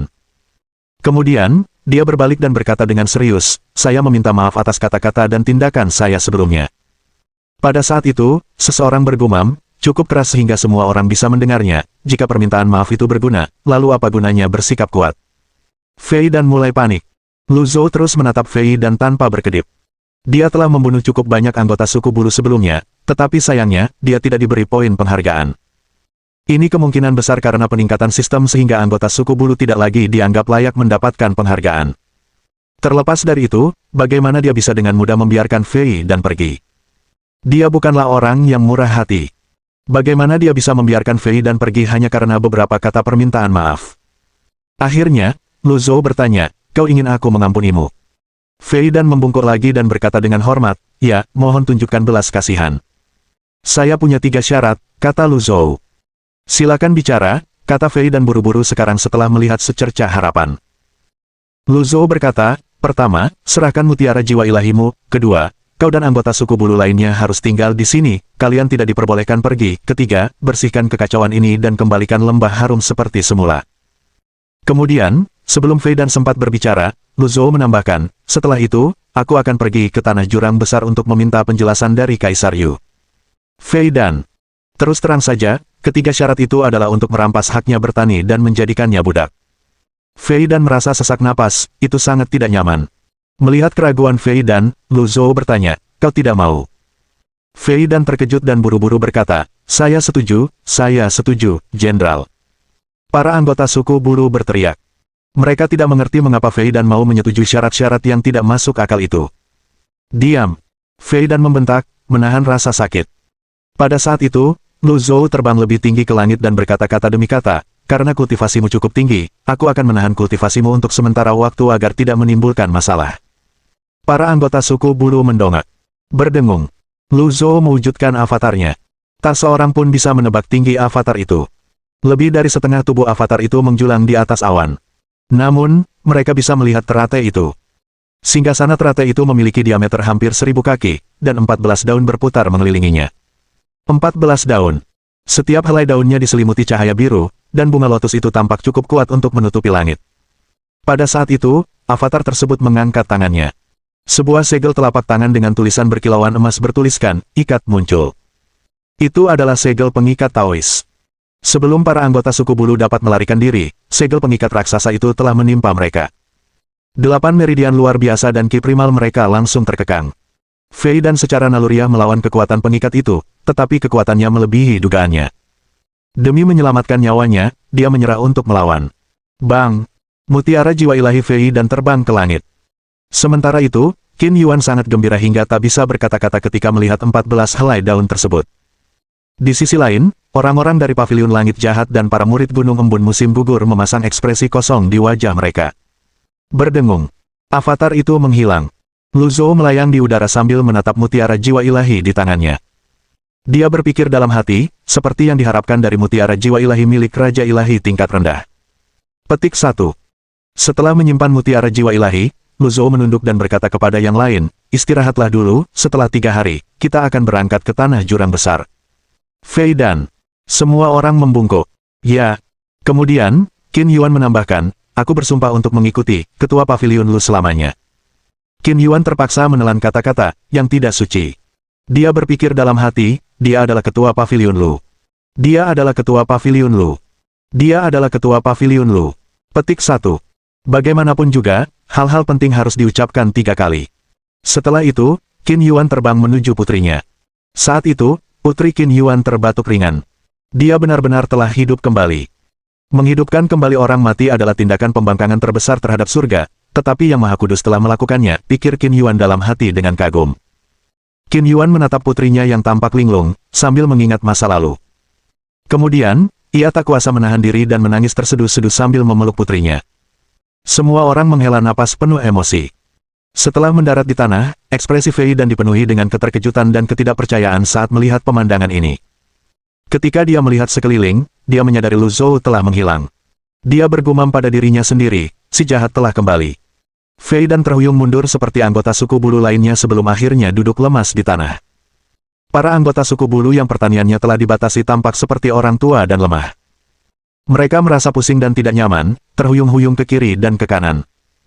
Bab 1586 Orang Jahat Mencari Keadilan 1. Meskipun formasi kuno di Lembah Harum telah runtuh, hal itu tidak menghalangi yang lain untuk beristirahat. Di bawah cambukan orang-orang dari Paviliun Langit Jahat dan Gunung Embun musim gugur, para anggota suku bulu yang mulia direduksi menjadi pekerja kasar. Mereka membangun kembali bangunan-bangunan yang telah mereka hancurkan. Meskipun kultivasi mereka terbatas, fisik mereka masih jauh lebih unggul daripada orang biasa. Oleh karena itu, tidak sulit bagi mereka untuk melakukan pekerjaan semacam ini. Di aula utama bangunan kuno itu, bagian tersebut tidak terpengaruh. Lu Zhou mengeluarkan gulungan surga untuk bermeditasi. Gulungan surga berbeda dari gulungan manusia dan gulungan bumi. Gulungan surga tidak memiliki naskah atau mantra, melainkan hanya berisi kekuatan misterius yang samar namun bergelombang. Meskipun butuh waktu lama untuk memahami gulungan itu, Lu Zhou termotivasi oleh kekuatan misterius yang merupakan kekuatan Dao Ilahi. Kekuatan Dao Ilahi berevolusi dari kekuatan ilahi dan tertarik pada Dao Agung dan hukum-hukumnya. Sebagai contoh, bagi kultivator biasa, hukum waktu dapat memperlambat waktu. Namun, dengan Dao Agung, hukum waktu bahkan dapat membalikkan waktu. Setelah beberapa waktu yang tidak diketahui, Lu Zhou berhenti memahami gulungan surga dan mengeluarkan bunga teratainya. Kemudian, dia dengan tegas memasukkan mutiara jiwa ilahi Fei Dan ke istana kelahirannya. Fei Dan awalnya adalah makhluk buas yang ganas. Lebih tepatnya, dia adalah seorang pembunuh Shen kuno yang merupakan raja dewa tingkat rendah. Akan sia-sia jika Lu Zhou tidak menggunakan mutiara jiwa ilahi tersebut. Dia tidak berniat mengembalikan mutiara jiwa ilahi itu kepada Fei Dan. Ini juga bisa dianggap sebagai hukuman bagi Fei Dan. Bagi para pembunuh Shen kuno, kehilangan mutiara jiwa ilahi mereka sama seperti kehilangan kultivasi mereka. Mereka membutuhkan setidaknya puluhan ribu tahun untuk berkultivasi lagi dan membentuk mutiara jiwa ilahi yang baru. Mutiara jiwa ilahi itu langka dan bahkan lebih bermanfaat daripada jantung kehidupan.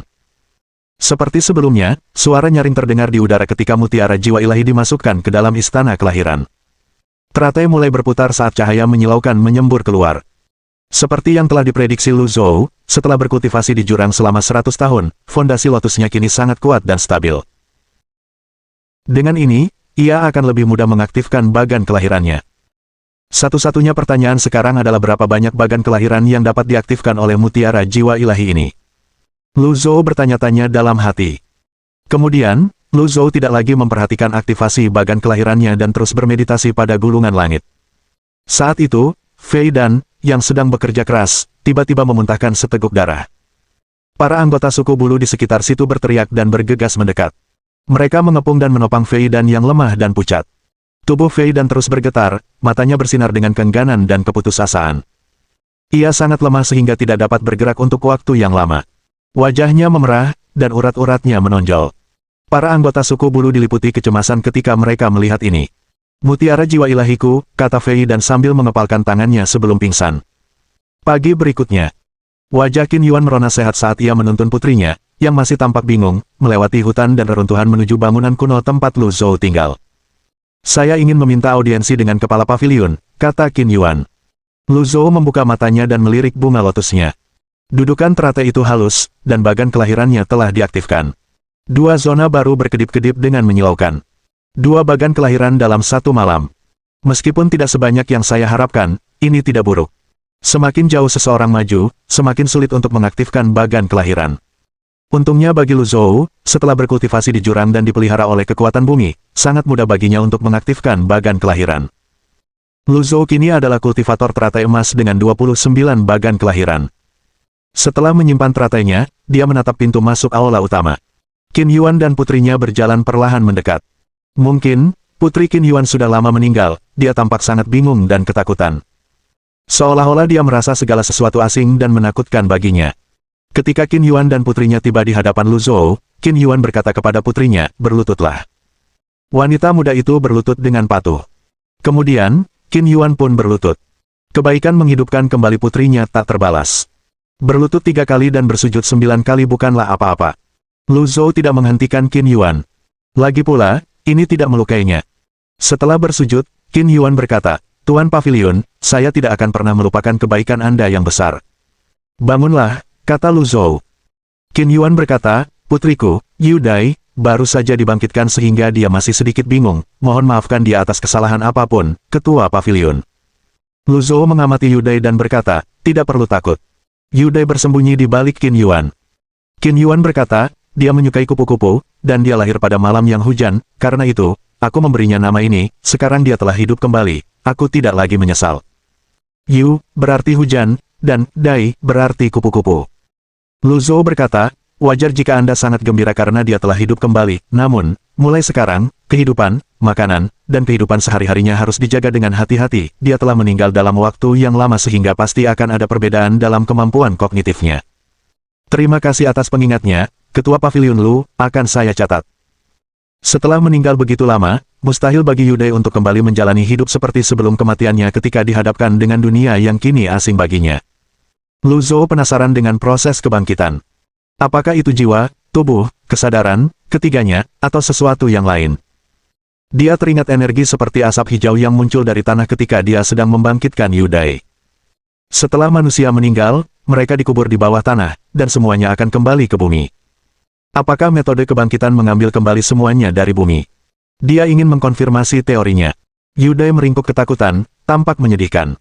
Qin Yuan menepuk tangan Yu Dai dan berkata, "Jangan takut, Ketua Pavilion telah menyelamatkanmu."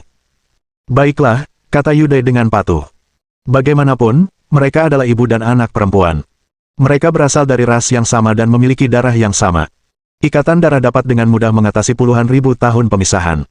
Yu Dai bergerak dan berdiri di depan Lu Zhou. Lu Zhou berkata dengan nada datar, "Ulurkan tanganmu." Yu Dai dengan malu-malu mengulurkan tangannya, memperlihatkan pergelangan tangannya yang indah. Lu Zhou mengamati. Wajahnya tampak baik-baik saja. Dia memeriksa denyut nadinya dengan 2 jari dan menemukan bahwa 8 meridian luar biasanya normal. Bahkan, semuanya normal, dia tidak berbeda dari orang biasa. Bab 1587. Yang tidak suci mencari keadilan, 2. Yu Dai tampaknya tidak memiliki kultivasi sama sekali. Lautan kididantiannya masih belum terbuka. Oleh karena itu, Lu Zhou bertanya, apakah dia pernah berlatih kultivasi di masa lalu? Qin Yuan mengangguk. Bakatnya dalam kultivasi luar biasa, dia telah melewati 2 ujian kelahiran. Aneh sekali. Saat ini, lautan kidantiannya belum terbuka. Apakah kelahiran kembali berarti awal yang baru dan lembaran bersih? Lu Zhou menjadi semakin penasaran. Dia merasa bahwa gulungan kebangkitan dan batu pahala itu menyimpan rahasia yang lebih besar lagi. Lalu, di mana batu pahala itu? Lupakan saja. Percuma memikirkannya sekarang. Petik 1. Lu Zhou mengatur pikirannya dan melambaikan tangannya sambil berkata, "Baiklah, kalian boleh pergi. Selamat beristirahat." Namun, sebelum Qin Yuan pergi, dia tidak bisa menahan diri untuk bertanya, "Tuan Pavilion, apakah Anda benar-benar berencana pergi ke tanah jurang besar?" Lu Zhou mengangguk. "Ada apa? Jika ada sesuatu yang kau butuhkan, beritahu aku, mulai hari ini, hidupku sepenuhnya milikmu," kata Qin Yuan sambil berlutut lagi. Lu Zhou mengangguk. "Baiklah, aku menghargai perhatianmu, kau bisa pergi sekarang." Kemudian, Qin Yuan dan Yu Dai dengan hormat meninggalkan bangunan kuno tersebut. Pembaruan oleh Kom. Akhirnya, Lu Zhou telah menepati janjinya kepada kelompok Qin Yuan. Setelah 3 hari, Lu Zhou memerintahkan orang-orang dari Paviliun Langit Jahat untuk berkumpul. Setelah mereka melakukan perjalanan ke tanah tadi kenal melalui lorong rune secara berkelompok, mereka melanjutkan perjalanan melalui lorong-lorong rune yang telah mereka tinggalkan di masa lalu hingga mereka berada 3.000 mil jauhnya dari hutan tanah jurang besar. Saat ini, Lu Zhou hanya memiliki gambaran samar tentang kekuatannya. Setelah bertukar pukulan dengan Fei Dan, dia tahu dia mampu menekan raja-raja dewa yang lebih lemah. Namun, Kaisar Yu jelas lebih kuat dari Fei Dan. Dia tidak yakin siapa yang akan menang jika mereka bertarung. Alasan dia ingin pergi ke negeri jurang besar adalah karena peta sederhana itu. Lokasi yang ditandai pada peta sederhana itu adalah negeri jurang besar. Menurut kata-kata terakhir si jahat, dia ingin mengambil kembali apa yang menjadi miliknya. Lu Zhou berpikir bahwa waktu terbaik untuk merebut kembali apapun yang diinginkan sang jahat adalah sebelum kekosongan agung dan tanah jurang agung menjadi satu. Karena dia masih memiliki beberapa kartu item dan metode, dia cukup percaya diri untuk bertemu Kaisar Yu. Saat mereka melakukan perjalanan melalui hutan, para anggota Paviliun Langit Jahat mengawal Fei dan anggota suku bulu lainnya. Setelah beberapa saat, mereka akhirnya melihat pilar penghancuran tanah jurang besar. Sesosok besar berwarna hitam berputar-putar di langit di atas pilar kehancuran. Setelah melihat pilar penghancuran, mata Fei dan berbinar penuh harapan. Dia bertanya, apakah kau benar-benar akan menemui Kaisar Yu? Jangan banyak bicara omong kosong, kata Pan Zong. Fei dan berkata, Tuan Yang Maha Kudus, aku mengagumi keberanianmu. Ketika semua orang mendengar cara Fei dan menyapa, mereka terkejut. Dari apa yang dikatakan orang-orang dari Great Void, ternyata Yang Maha Suci itulah yang bertarung dengan Tu Wei. Kemudian, mereka menyimpulkan bahwa Lu Zhou terpengaruh dan jatuh ke jurang. Bagaimana mungkin mereka tidak terkejut sekarang setelah mengetahui bahwa Yang Maha Suci yang dibicarakan semua orang adalah pemimpin paviliun mereka. Terlebih lagi, Ming Xiyin yang hadir saat itu sama sekali tidak menyebutkan hal ini. Lu Zhou menatap Fei dan tanpa ekspresi dan berkata, bagaimana mungkin Kaisar Yu yang lemah ini bisa dibandingkan denganku? Semua orang semakin terkejut ketika mendengar kata-kata ini. Ini sama saja dengan Lu Zhou mengakui bahwa dialah sang terkutuk. Adapun Lu Zhou, dia sudah memutuskan bahwa dia sebaiknya menjadi yang maha jahat karena semua orang mengira dialah yang maha jahat. Setelah itu, Lu Zhou terbang menuju tanah jurang besar, dan semua orang mengikutinya. Di darat, masih ada sejumlah besar anggota suku berkepala tiga yang menjaga wilayah tersebut. Di mata Lu Zhou, yang berbeda dari dulu adalah sekarang para anggota suku berkepala tiga lebih buruk daripada semut. Seperti yang diperkirakan, saat mereka terbang, para anggota suku berkepala tiga mulai menyerang. Mereka melemparkan tombak mereka ke langit. Kekuatan penyembunyian. Dengan Lu Zhou di tengah, kekuatan ilahi menyebar dan menyelimuti semua orang. Suara mendesing. Lu Zhou, orang-orang dari Paviliun Langit Jahat, Fei dan anggota suku bulu lainnya langsung menghilang dari pandangan. Suku berkepala tiga. Setelah beberapa saat, Lu Zhou dan yang lainnya muncul di perbatasan tanah jurang besar. Para anggota suku Feather di sana tampaknya merasakan gerakan yang tidak biasa dan segera bergegas mendekat.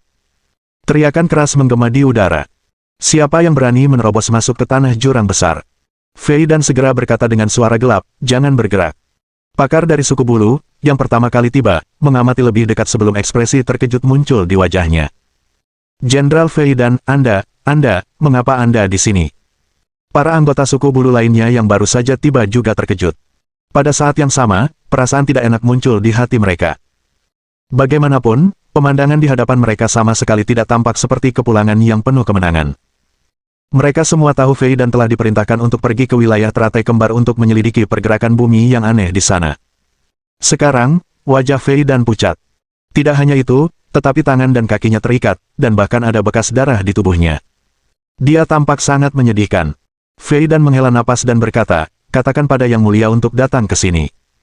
Jenderal, bagaimana kita bisa mengganggu Yang Mulia, ini. Kalau kusuruh pergi, pergilah, jangan banyak bicara omong kosong, kata Fei dan dengan suara meninggi sambil mengerutkan kening. Salah satu anggota suku bulu segera bergegas masuk. Lu Zhou tetap tanpa ekspresi dan diam saat berdiri di sana. Dia tidak bermaksud menerobos masuk. Sementara itu, orang-orang di Paviliun Langit Jahat masih berusaha menerima kenyataan bahwa Lu Zhou adalah Sang Maha Suci. Pada saat yang sama, mereka merasa agak cemas. Bagaimanapun, ini adalah pertama kalinya mereka berada di tanah jurang besar. Apa yang mereka ketahui adalah gabungan dari apa yang diceritakan Yuaner kecil kepada mereka dan imajinasi mereka sendiri. Tak lama kemudian, anggota suku bulu itu bergegas keluar lagi.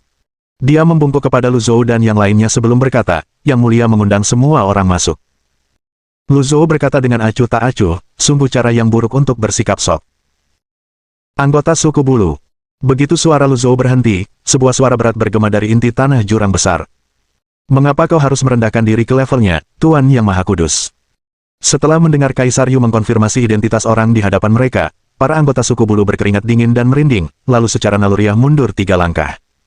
Ketika mereka mengingat bagaimana mereka hampir menyerang sebelumnya, mereka gemetar ketakutan. Hampir saja. Akhirnya, Lu Zhou meletakkan tangannya di punggung dan berjalan menuju pilar penghancuran. Semua orang mengikuti jejaknya. Anggota suku bulu, yang sebelumnya bertindak sebagai utusan, tidak menyangka pihak lain adalah sang terkutuk yang namanya telah mengguncang dunia di zaman kuno. Dia bahkan tidak berani mengangkat kepalanya dan hanya berkata dengan suara rendah, "Silakan ikuti saya." Di bawah pimpinan suku bulu, mereka memasuki tanah jurang besar. Ketika orang-orang dari paviliun langit jahat melintasi batas menuju tanah jurang besar, mereka mengagumi sinar matahari dan pemandangan yang indah. Kontras antara tempat ini dan dunia luar benar-benar terlalu mencolok. Seperti yang dikatakan Yuaner kecil, tempat ini terlalu indah. Tanah jurang besar adalah bagian dari tanah tak dikenal, tetapi mengapa tempat ini begitu berbeda dari bagian tanah tak dikenal lainnya? Tidak lama kemudian, mereka dibawa ke aula utama di tanah jurang besar. Aula itu disebut aula tertinggi. Itu adalah bangunan terbesar selain pilar penghancuran di tanah jurang besar. Lu Zhou berjalan memasuki aula dengan tangan di belakang punggungnya. Pada saat yang sama, sesosok muncul di tangga aula.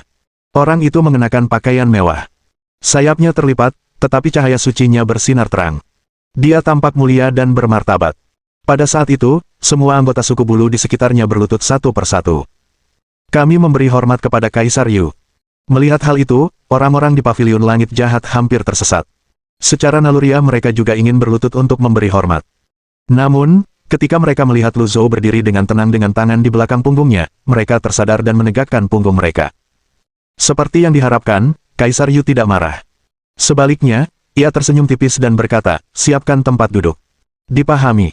Seorang anggota suku Feder bergegas pergi dan kembali dengan sebuah kursi berornamen yang jelas melambangkan status. Dari awal hingga akhir, mata Kaisar Yu tertuju pada Lu Zhou. Dari atas ke bawah, dan dari bawah ke atas, ia dengan cermat mengamati Lu Zhou. Meskipun ia sangat ingin merasakan kultivasi Sang Maha Kudus yang legendaris itu, ia menahan diri. Setelah beberapa saat, Kaisar Yu berkata, "Silakan duduk." Lu Zhou tidak berlama-lama dan langsung duduk. Kaisar Yu bertanya, "Bolehkah saya mengetahui alasan kunjungan sang jahat?" Lu Zhou melambaikan tangannya. Pan Zong, yang berdiri di samping, menceritakan kembali pelanggaran yang dilakukan Fei dan di Lembah Harum. Kaisar Yu mengerti bahwa jika sang jahat ingin mencari keadilan, sebenarnya tidak perlu baginya untuk datang ke sini. Meskipun demikian, dia berkata, "Jenderal Fei dan adalah jenderal yang cakap dari suku bulu kita. Jika dia telah menyinggung Anda, saya bersedia untuk menebus kesalahannya atas namanya." Suasana hati Fei dan langsung berubah muram. Bahkan Kaisar Yu yang agung dan perkasa pun harus tunduk dan menunjukkan rasa hormat kepada Yang Maha Suci. Ia tak kuasa bertanya-tanya dalam hati, apakah Yang Maha Suci benar-benar sekuat dan tak terkalahkan? Jika demikian, bagaimana Great Void bisa mengalahkannya? Selain itu, Fei dan juga bingung. Bukankah tanah jurang besar dan kekosongan besar adalah sekutu? Sekarang setelah Yang Maha Suci ada di sini, Kaisar Yu tidak hanya tidak menunjukkan tanda-tanda permusuhan, tetapi Kaisar Yu juga sangat ramah dan hormat. Seolah-olah Kaisar Yu menyambut seorang teman lama.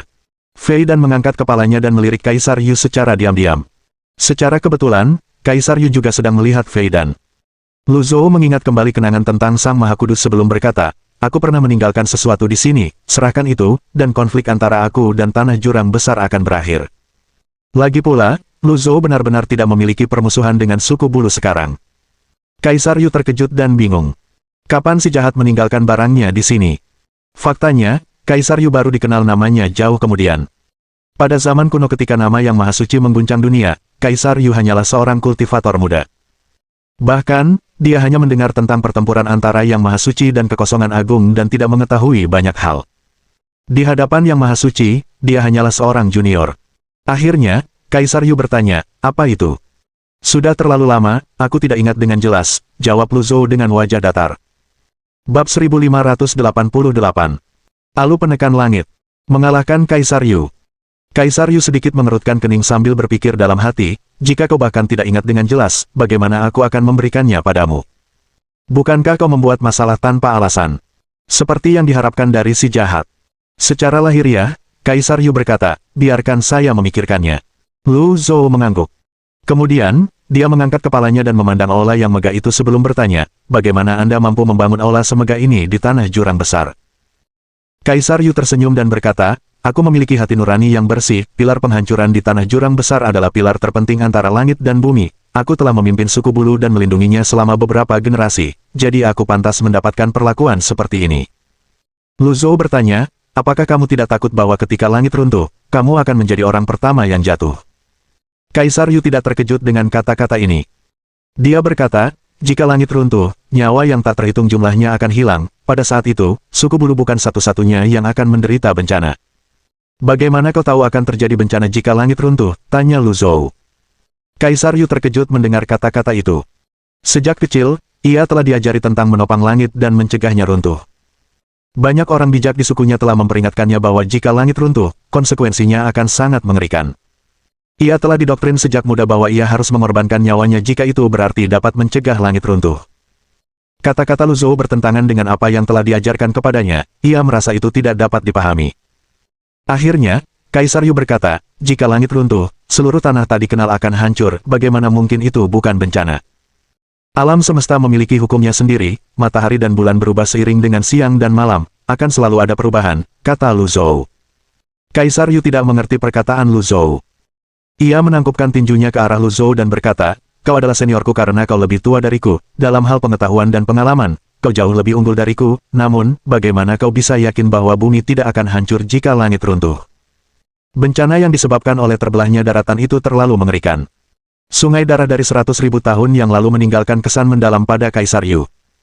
Lu Zhou menggelengkan kepalanya dan berkata, kamu salah. Kaisar Yu berkata dengan rendah hati, mohon berikan pencerahan kepadaku. Pembaruan oleh Kom.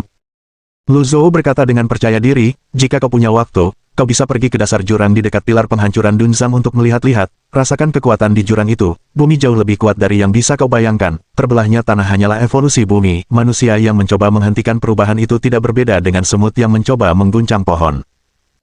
Kaisar Yu sedikit terkejut. Ia teringat pertempuran Sang Maha Kudus dengan Tu Wei yang menciptakan jurang maut. Ia juga teringat percakapannya dengan Ming Xin tentang bagaimana kekuatan besar di bawah tanah menopang setiap pilar penghancuran. Tampaknya Ming Xin dan Sang Maha Kudus sama-sama menyadari hal ini. Meskipun Kaisar Yu pernah berada di sana, dia tidak memahami kekuatan jurang maut. Akhirnya, dia bertanya, senior, apakah Anda mengatakan bahwa runtuhnya jurang maut tidak akan memengaruhi bumi? Lu Zhou mencibir. Bukankah para tetuamu pernah memberitahumu bahwa Kun di samudera tak berujung telah mengorbit bumi selama 100.000 tahun? Lu Zhou mempelajari hal ini dari kristal memori sang jahat. Kaisar Yu terkejut ketika mendengar hal ini. Para penghuni paviliun langit jahat juga terkejut. Mereka semua telah melihat Kun raksasa di samudera tak berujung. Tidak ada yang tahu persis seberapa kuatnya makhluk itu. Kaisar Yu tentu saja mendengar tentang Kun yang mengorbit bumi selama 100.000 tahun. Dia bertanya, mengapa ia mengorbit bumi? Makhluk buas seperti manusia ingin hidup selamanya, bumi memiliki cukup kekuatan untuk memperpanjang umurnya, kata Lu Zhou. Kaisar Yu terkejut dengan pengungkapan ini. Lu Zhou melanjutkan, dunia hanya tahu bahwa Kun berkeliaran di lautan, tetapi mereka tidak tahu bahwa ia juga mahir dalam terbang. Semua orang berseru kaget. Kaisar Yu tidak banyak mengetahui tentang zaman kuno. Apa yang dia ketahui terbatas pada apa yang diceritakan oleh orang bijak dan para tetua.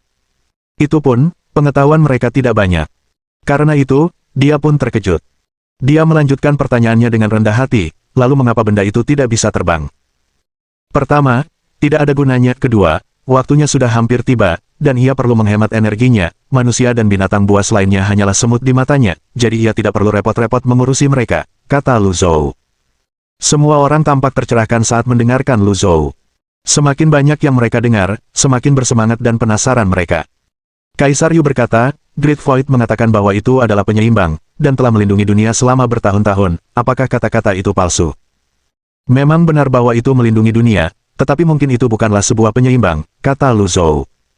Karena ia menginginkan kekuatan bumi, mengapa harus melindunginya, tanya Kaisar Yu. Dengan kata lain, bukankah akan lebih mudah menghancurkan dunia untuk mendapatkan kekuatan bumi? Apa hubungannya kehidupan manusia dan binatang buas dengan Kun? Ia tetap bisa hidup di lautan meskipun daratan telah lenyap. Lu Zhou berkata, pertama, benda itu tidak mampu menghancurkan dunia. Kedua, jika dihancurkan, kekuatannya akan hilang. Kaisar Yu terdiam. Ia masih skeptis dan kesulitan menerima hal ini. Lu Zhou telah mengatakan banyak hal, tetapi pada saat ini hanya memiliki satu makna, suku bulu hanyalah antek dari kekosongan agung dan bahwa mereka telah menjaga pilar penghancuran tanah jurang agung selama 100.000 tahun dengan sia-sia. Adapun apakah Kaisar Yu mempercayainya atau tidak, Lu Zhou tidak peduli. Saat itu, Lu Zhou berdiri dan mengulurkan tangannya. Ia berkata dengan wajah datar, serahkan hartaku, dan konflik antara aku dan tanah jurang besar akan berakhir. Ekspresi Kaisar Yu sedikit berubah. Melihat ekspresi serius Lu Zhou, dia menghela napas dan melambaikan tangannya. Tunggu sebentar. Kaisar Yu menghilang begitu saja. Kurang dari 15 menit kemudian, ia kembali sambil membawa sebuah kotak brokat persegi panjang dengan ukiran rune hitam di atasnya. Ia berkata, ketika mendiang Kaisar masih hidup, beliau mengatakan bahwa ini adalah peninggalan dari tokoh besar yang menindas Ming Xin. Sampai sekarang, saya tidak tahu fungsinya, saya rasa senior pasti sedang membicarakan benda ini. Kemudian, Kaisar Yu mengulurkan tangannya. Kotak brokat persegi panjang itu terbang ke arah Lu Zhou. Dia menangkapnya di tangannya dan membukanya dengan jentikan tangannya. Sebuah benda yang menyerupai pilar keabadian muncul di hadapannya. Benda itu diukir dengan pola yang khas dan diselimuti cahaya dan energi yang samar. Lu Zhou mengerutkan kening. Dia bisa merasakan kekuatan jurang di dalamnya, dan dia tahu itu adalah benda yang luar biasa. Jadi ini adalah barang lain milik si jahat. 3 kata terukir di bagian bawah. Lesung penekan surga. Lu Zhou menutup kotak itu tanpa berkata-kata lalu melemparkannya ke Pan Zong sebelum berkata, baiklah. Benda itu akhirnya berada di tangannya. Entah milik sang jahat atau bukan, benda itu telah melampaui harapannya. Lu Zhou tidak mengatakan apapun lagi dan berbalik untuk pergi. Namun, saat ini, Kaisar Yu berkata, aku mendengar bahwa sang jahat pernah mendominasi kekosongan agung, bahkan Kaisar Agung Ming Xin pun bukan tandinganmu. Aku selalu menghormati yang kuat, sebagai seorang junior, mungkin ini lancang, tetapi aku punya permintaan. Berbicara. Aku ingin berlatih tanding agar aku tahu perbedaan kekuatan kita, kata Kaisar Yu dengan tatapan yang dalam. Lu Zhou berbalik, langkahnya tetap mantap saat ia bertatap muka dengan Kaisar Yu. Ia bisa melihat niat bertempur di mata Kaisar Yu. Sebenarnya, Kaisar Yu selalu mendambakan untuk bertarung dengan tokoh-tokoh perkasa. Ming Xin selalu meremehkannya, dan dia juga tahu bahwa dia bukanlah tandingan Ming Xin. Semua orang mengatakan bahwa Yang Maha Kudus sangat kuat, tetapi dia belum pernah melihatnya sendiri. Dia merasa ada sesuatu yang tidak beres. Lu Zhou dan Kaisar Yu terus saling menatap saat niat bertempur mereka meningkat. Tiba-tiba, Kaisar Yu bergegas keluar. Pada saat yang sama, Lu Zhou berkedip. Dalam sekejap mata, keduanya muncul di langit di atas tanah jurang besar. Saat itu, matahari bersinar terang. Burung-burung bernyanyi merdu, dan aroma bunga memenuhi udara. Itu adalah secuil surga di negeri tak dikenal. Lu Zhou dan Kaisar Yu saling berhadapan dari kejauhan. Kaisar Yu mengulurkan tangannya dan berkata, silakan. Lu Zhou berkata tanpa tersipu, aku tidak pernah suka menindas yang lemah, jadi aku akan mengurangi kekuatanku untuk menghadapimu. Kaisar Yu merasa dihina oleh kata-kata itu. Dia segera terbang seperti bintang jatuh. Lu Zhou mengerutkan kening. Sebuah kartu ledakan petir muncul di tangannya seketika, dan dia menghancurkannya tanpa ampun. Ruang dan waktu seolah membeku, tetapi hal itu tidak memengaruhi kartu Thunder Blast. Segel telapak tangan dengan tulisan, petir, menyapu seperti dinding. Pada saat yang sama, kilat mulai menyambar di langit. Setelah itu, Lu Zhou membuang jam pasir waktu. Jam pasir waktu, seru Kaisar Yu dengan terkejut. Ia segera menyilangkan tangannya, mengerahkan kekuatan ruang untuk membela diri. Ia telah sepenuhnya menyerah untuk menyerang. Sesi latihan tanding mendadak ini menarik perhatian sejumlah besar anggota suku Feather. Mereka bergegas datang dari segala arah untuk menyaksikan pertempuran tersebut. Ledakan. Sebuah kilat menyambar dari langit di atas pilar penghancuran di tanah jurang besar. Makhluk raksasa yang berputar-putar di langit di atas tanah jurang besar itu benar-benar mengeluarkan teriakan kebingungan. Tanah jurang besar yang semula cerah berubah menjadi gelap saat awan gelap mulai berkumpul. Benda raksasa di langit itu terbang semakin dekat, tanpa disadari menarik awan gelap dan kabut dari luar. Kaisar Yu, yang terkena serangan kartu petir, merasakan lengannya mati rasa. Energi spasialnya benar-benar hancur oleh sambaran petir. Dia mendengus saat terdorong sejauh 100 yard ke belakang. Ketika akhirnya ia berhasil menstabilkan posisinya, ia berseru dengan mata terbelalak, langkah yang bagus. Dalam hati, Kaisar Yu berpikir, seperti yang diharapkan dari sang jahat.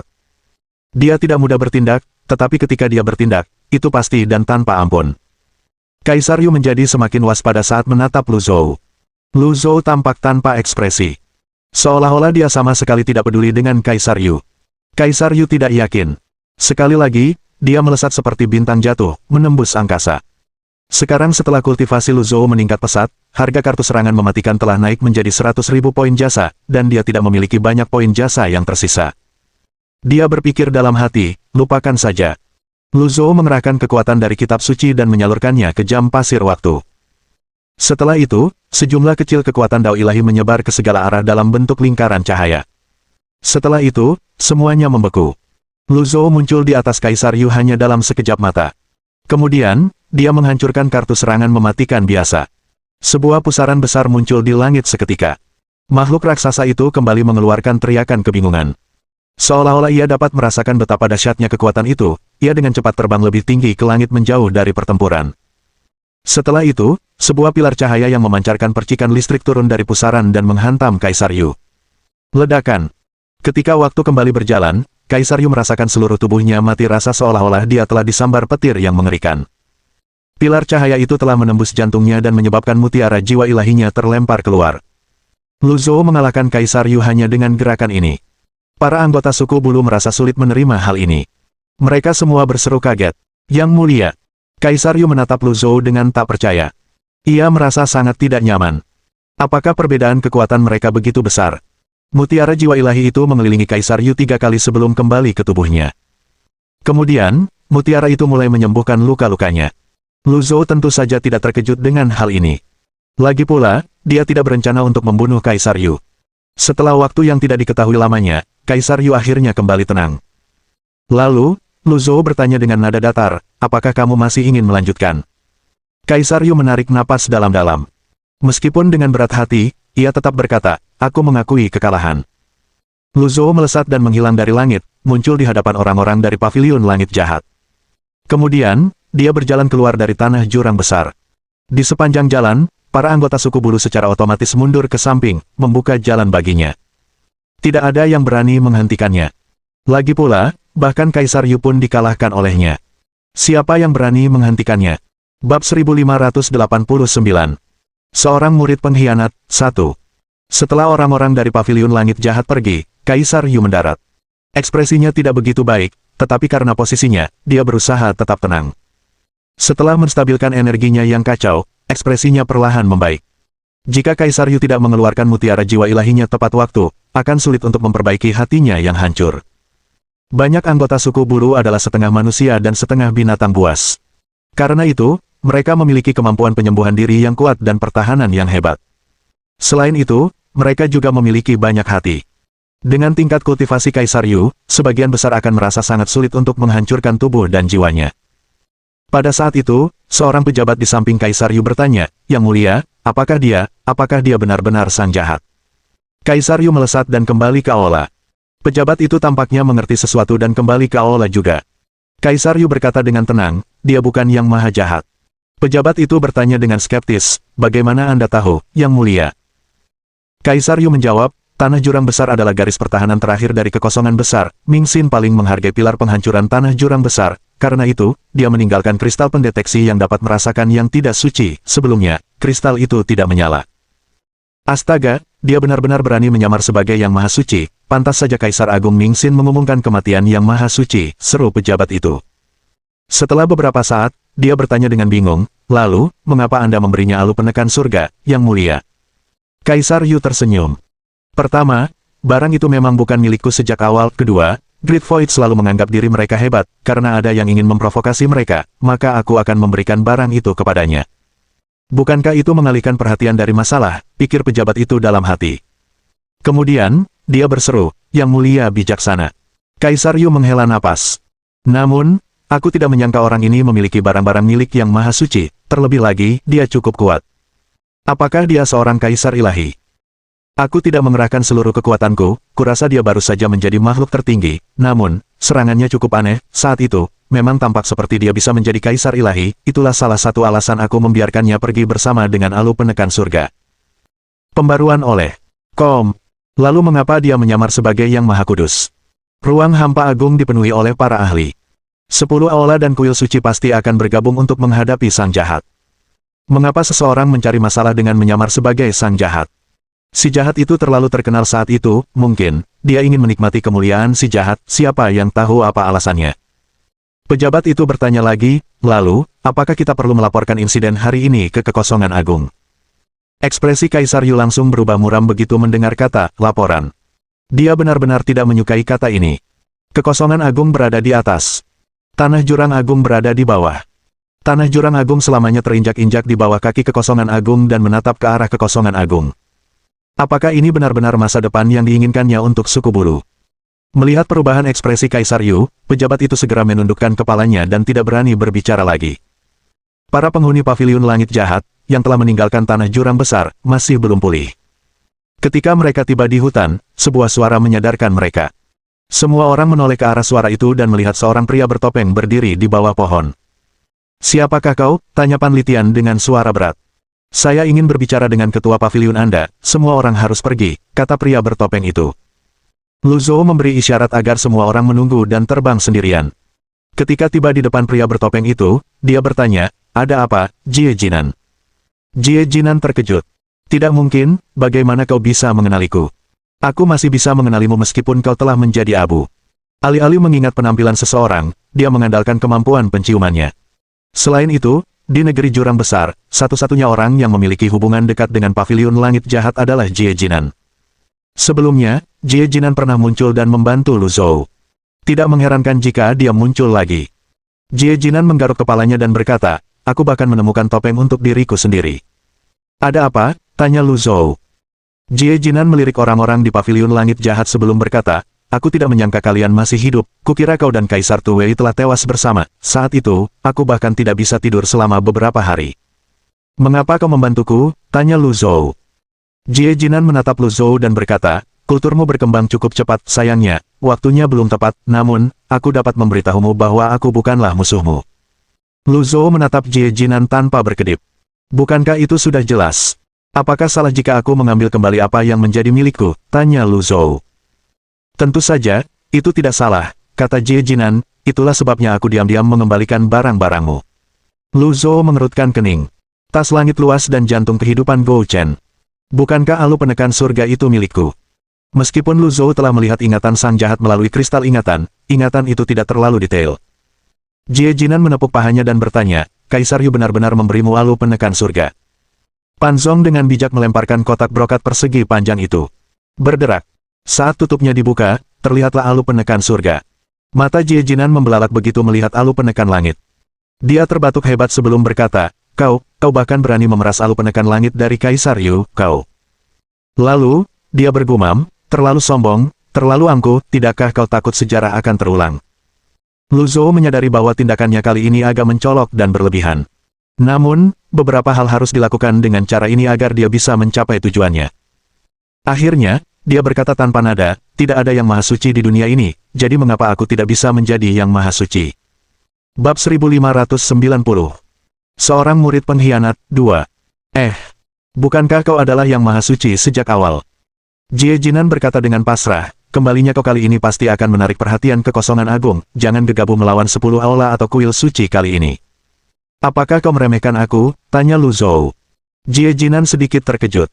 Dia berkata, tidak, jangan terlalu sensitif, aku hanya ingin mengingatkanmu untuk tidak meremehkan Ming Xin." Pada saat yang sama, adegan kekalahan Sang Maha Kudus muncul dalam pikiran Lu Zhou, dan dia terdiam. Saat itu, Great Void telah kehilangan 4 makhluk tertinggi sebelum mereka bahkan dapat mengalahkan Sang Maha Kudus. Dapat dilihat bahwa Ming Xin bukanlah sosok yang sederhana. Terlebih lagi, di Great Void tidak hanya ada Ming Xin, tetapi juga 10 aula dan kaisar dari tanah yang hilang. Dengan pemikiran tersebut, Lu Zhou berpikir bahwa, dari sudut pandang tertentu, penangkapan murid-muridnya sebelumnya bukanlah hal yang sepenuhnya buruk. Ketika Lu Zhou tersadar, ia melihat Jie Jinan tampak gelisah, jadi ia bertanya, "Apakah ada hal lain?" "Tidak." Jie Jinan tertawa datar. "Jika ada kesempatan, aku akan datang ke Tanah Jurang Besar lagi," kata Lu Zhou. Kemudian, dia menghentakkan kakinya ke tanah dan bangkit untuk bergabung dengan yang lain sebelum memimpin mereka ke lorong rune. Jie Jinan memperhatikan mereka hingga menghilang di cakrawala sebelum menghela napas panjang. Ia bergumam pelan, dia benar-benar tidak berubah sama sekali, aku tidak tahu apakah itu berkah atau kutukan, memang ada cukup banyak orang yang mengkhianati kita saat itu, kuharap kau tidak mati lagi. Setelah beberapa saat, Jie Jinan meludah dan berkata, aku seharusnya tidak menggunakan kata, lagi. Kemudian, Jie Jinan berbalik sambil menghela napas penuh emosi. Pada saat itu, sebuah suara berwibawa terdengar di telinga Jie Jinan. Pembaruan oleh Jie Jinan. Suara itu terdengar seolah berasal dari neraka, dan itu membuat Jie Jinan ketakutan. Dia berputar dan bertanya dengan mata terbelalak, siapa itu? Sesosok muncul di dekatnya. Ketika cahaya terang meredup, sepasang sayap putih bersih yang diselimuti cahaya suci muncul di depan mata Jie Jinan. Jie Jinan berseru kaget, Yang Mulia. Kaisar Yu menatap Jie Jinan dengan tenang dan tanpa berkata-kata. Kaisar Yu masih menatap Jie Jinan dalam diam. Jie Jinan menggaruk kepalanya dan melepas maskernya sebelum berkata, aku akan kembali sekarang. Pada saat yang sama, Kaisar Yu tiba-tiba berkata, aku tidak pernah mempermasalahkanmu meskipun kau dulu mengikuti Sang Maha Kudus. Jie Jinan terhenti langkahnya, tidak tahu harus berkata apa. Kaisar Yu melanjutkan, aku selalu menghormati yang kuat, tetapi aku tidak akan pernah mentolerir pengkhianat. Hati Jie Jinan langsung menegang. Ia berkata sambil mengerutkan kening, aku selalu setia kepada tanah jurang besar, dan aku tidak pernah mengkhianati tanah jurang besar. Benarkah begitu? Aku bersumpah demi langit. Apakah kau pikir aku tidak tahu bahwa kau sebelumnya memalsukan pesan dari Kaisar Putih? Tanya Kaisar Yu. Jie Jinan berkata, saya tidak mengerti apa yang Yang Mulia katakan. Kaisar Yu tersenyum misterius dan berkata, tidak apa-apa. Kau akan segera mengerti. Kemudian, Kaisar Yu berkata dengan acuh tak acuh, segel kultivasi Jie Jinan dan penjarakan dia di penjara jurang besar, tunggu perintah selanjutnya. Di pilar penghancuran Jiming, Lu Zhou terbang maju sendirian sambil menatap pilar penghancuran yang menembus awan. Pilar itu jelas telah menua dibandingkan terakhir kali dia berada di sini. Ketika dia muncul di danau berbentuk cincin, dia menatap bongkahan es itu dengan ekspresi bingung. Setelah beberapa saat, dia tidak bertele-tele dan berseru, Putri Mulberry. Tidak ada respons. Lu Zhou menempelkan tangannya ke penghalang es, ketika panas samar yang dipancarkan tangannya hampir melelehkan penghalang itu. Desis.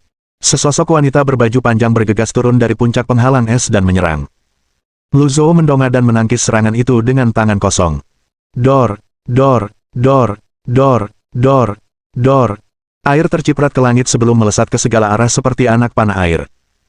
Lu Zhou tetap tenang dan santai saat ia menetralisir serangan Putri Mulberry. Setelah sekitar 100 gerakan, Putri Mulberry akhirnya berhenti menyerang. Dia menatap Lu Zhou dengan terkejut sambil berseru, kau.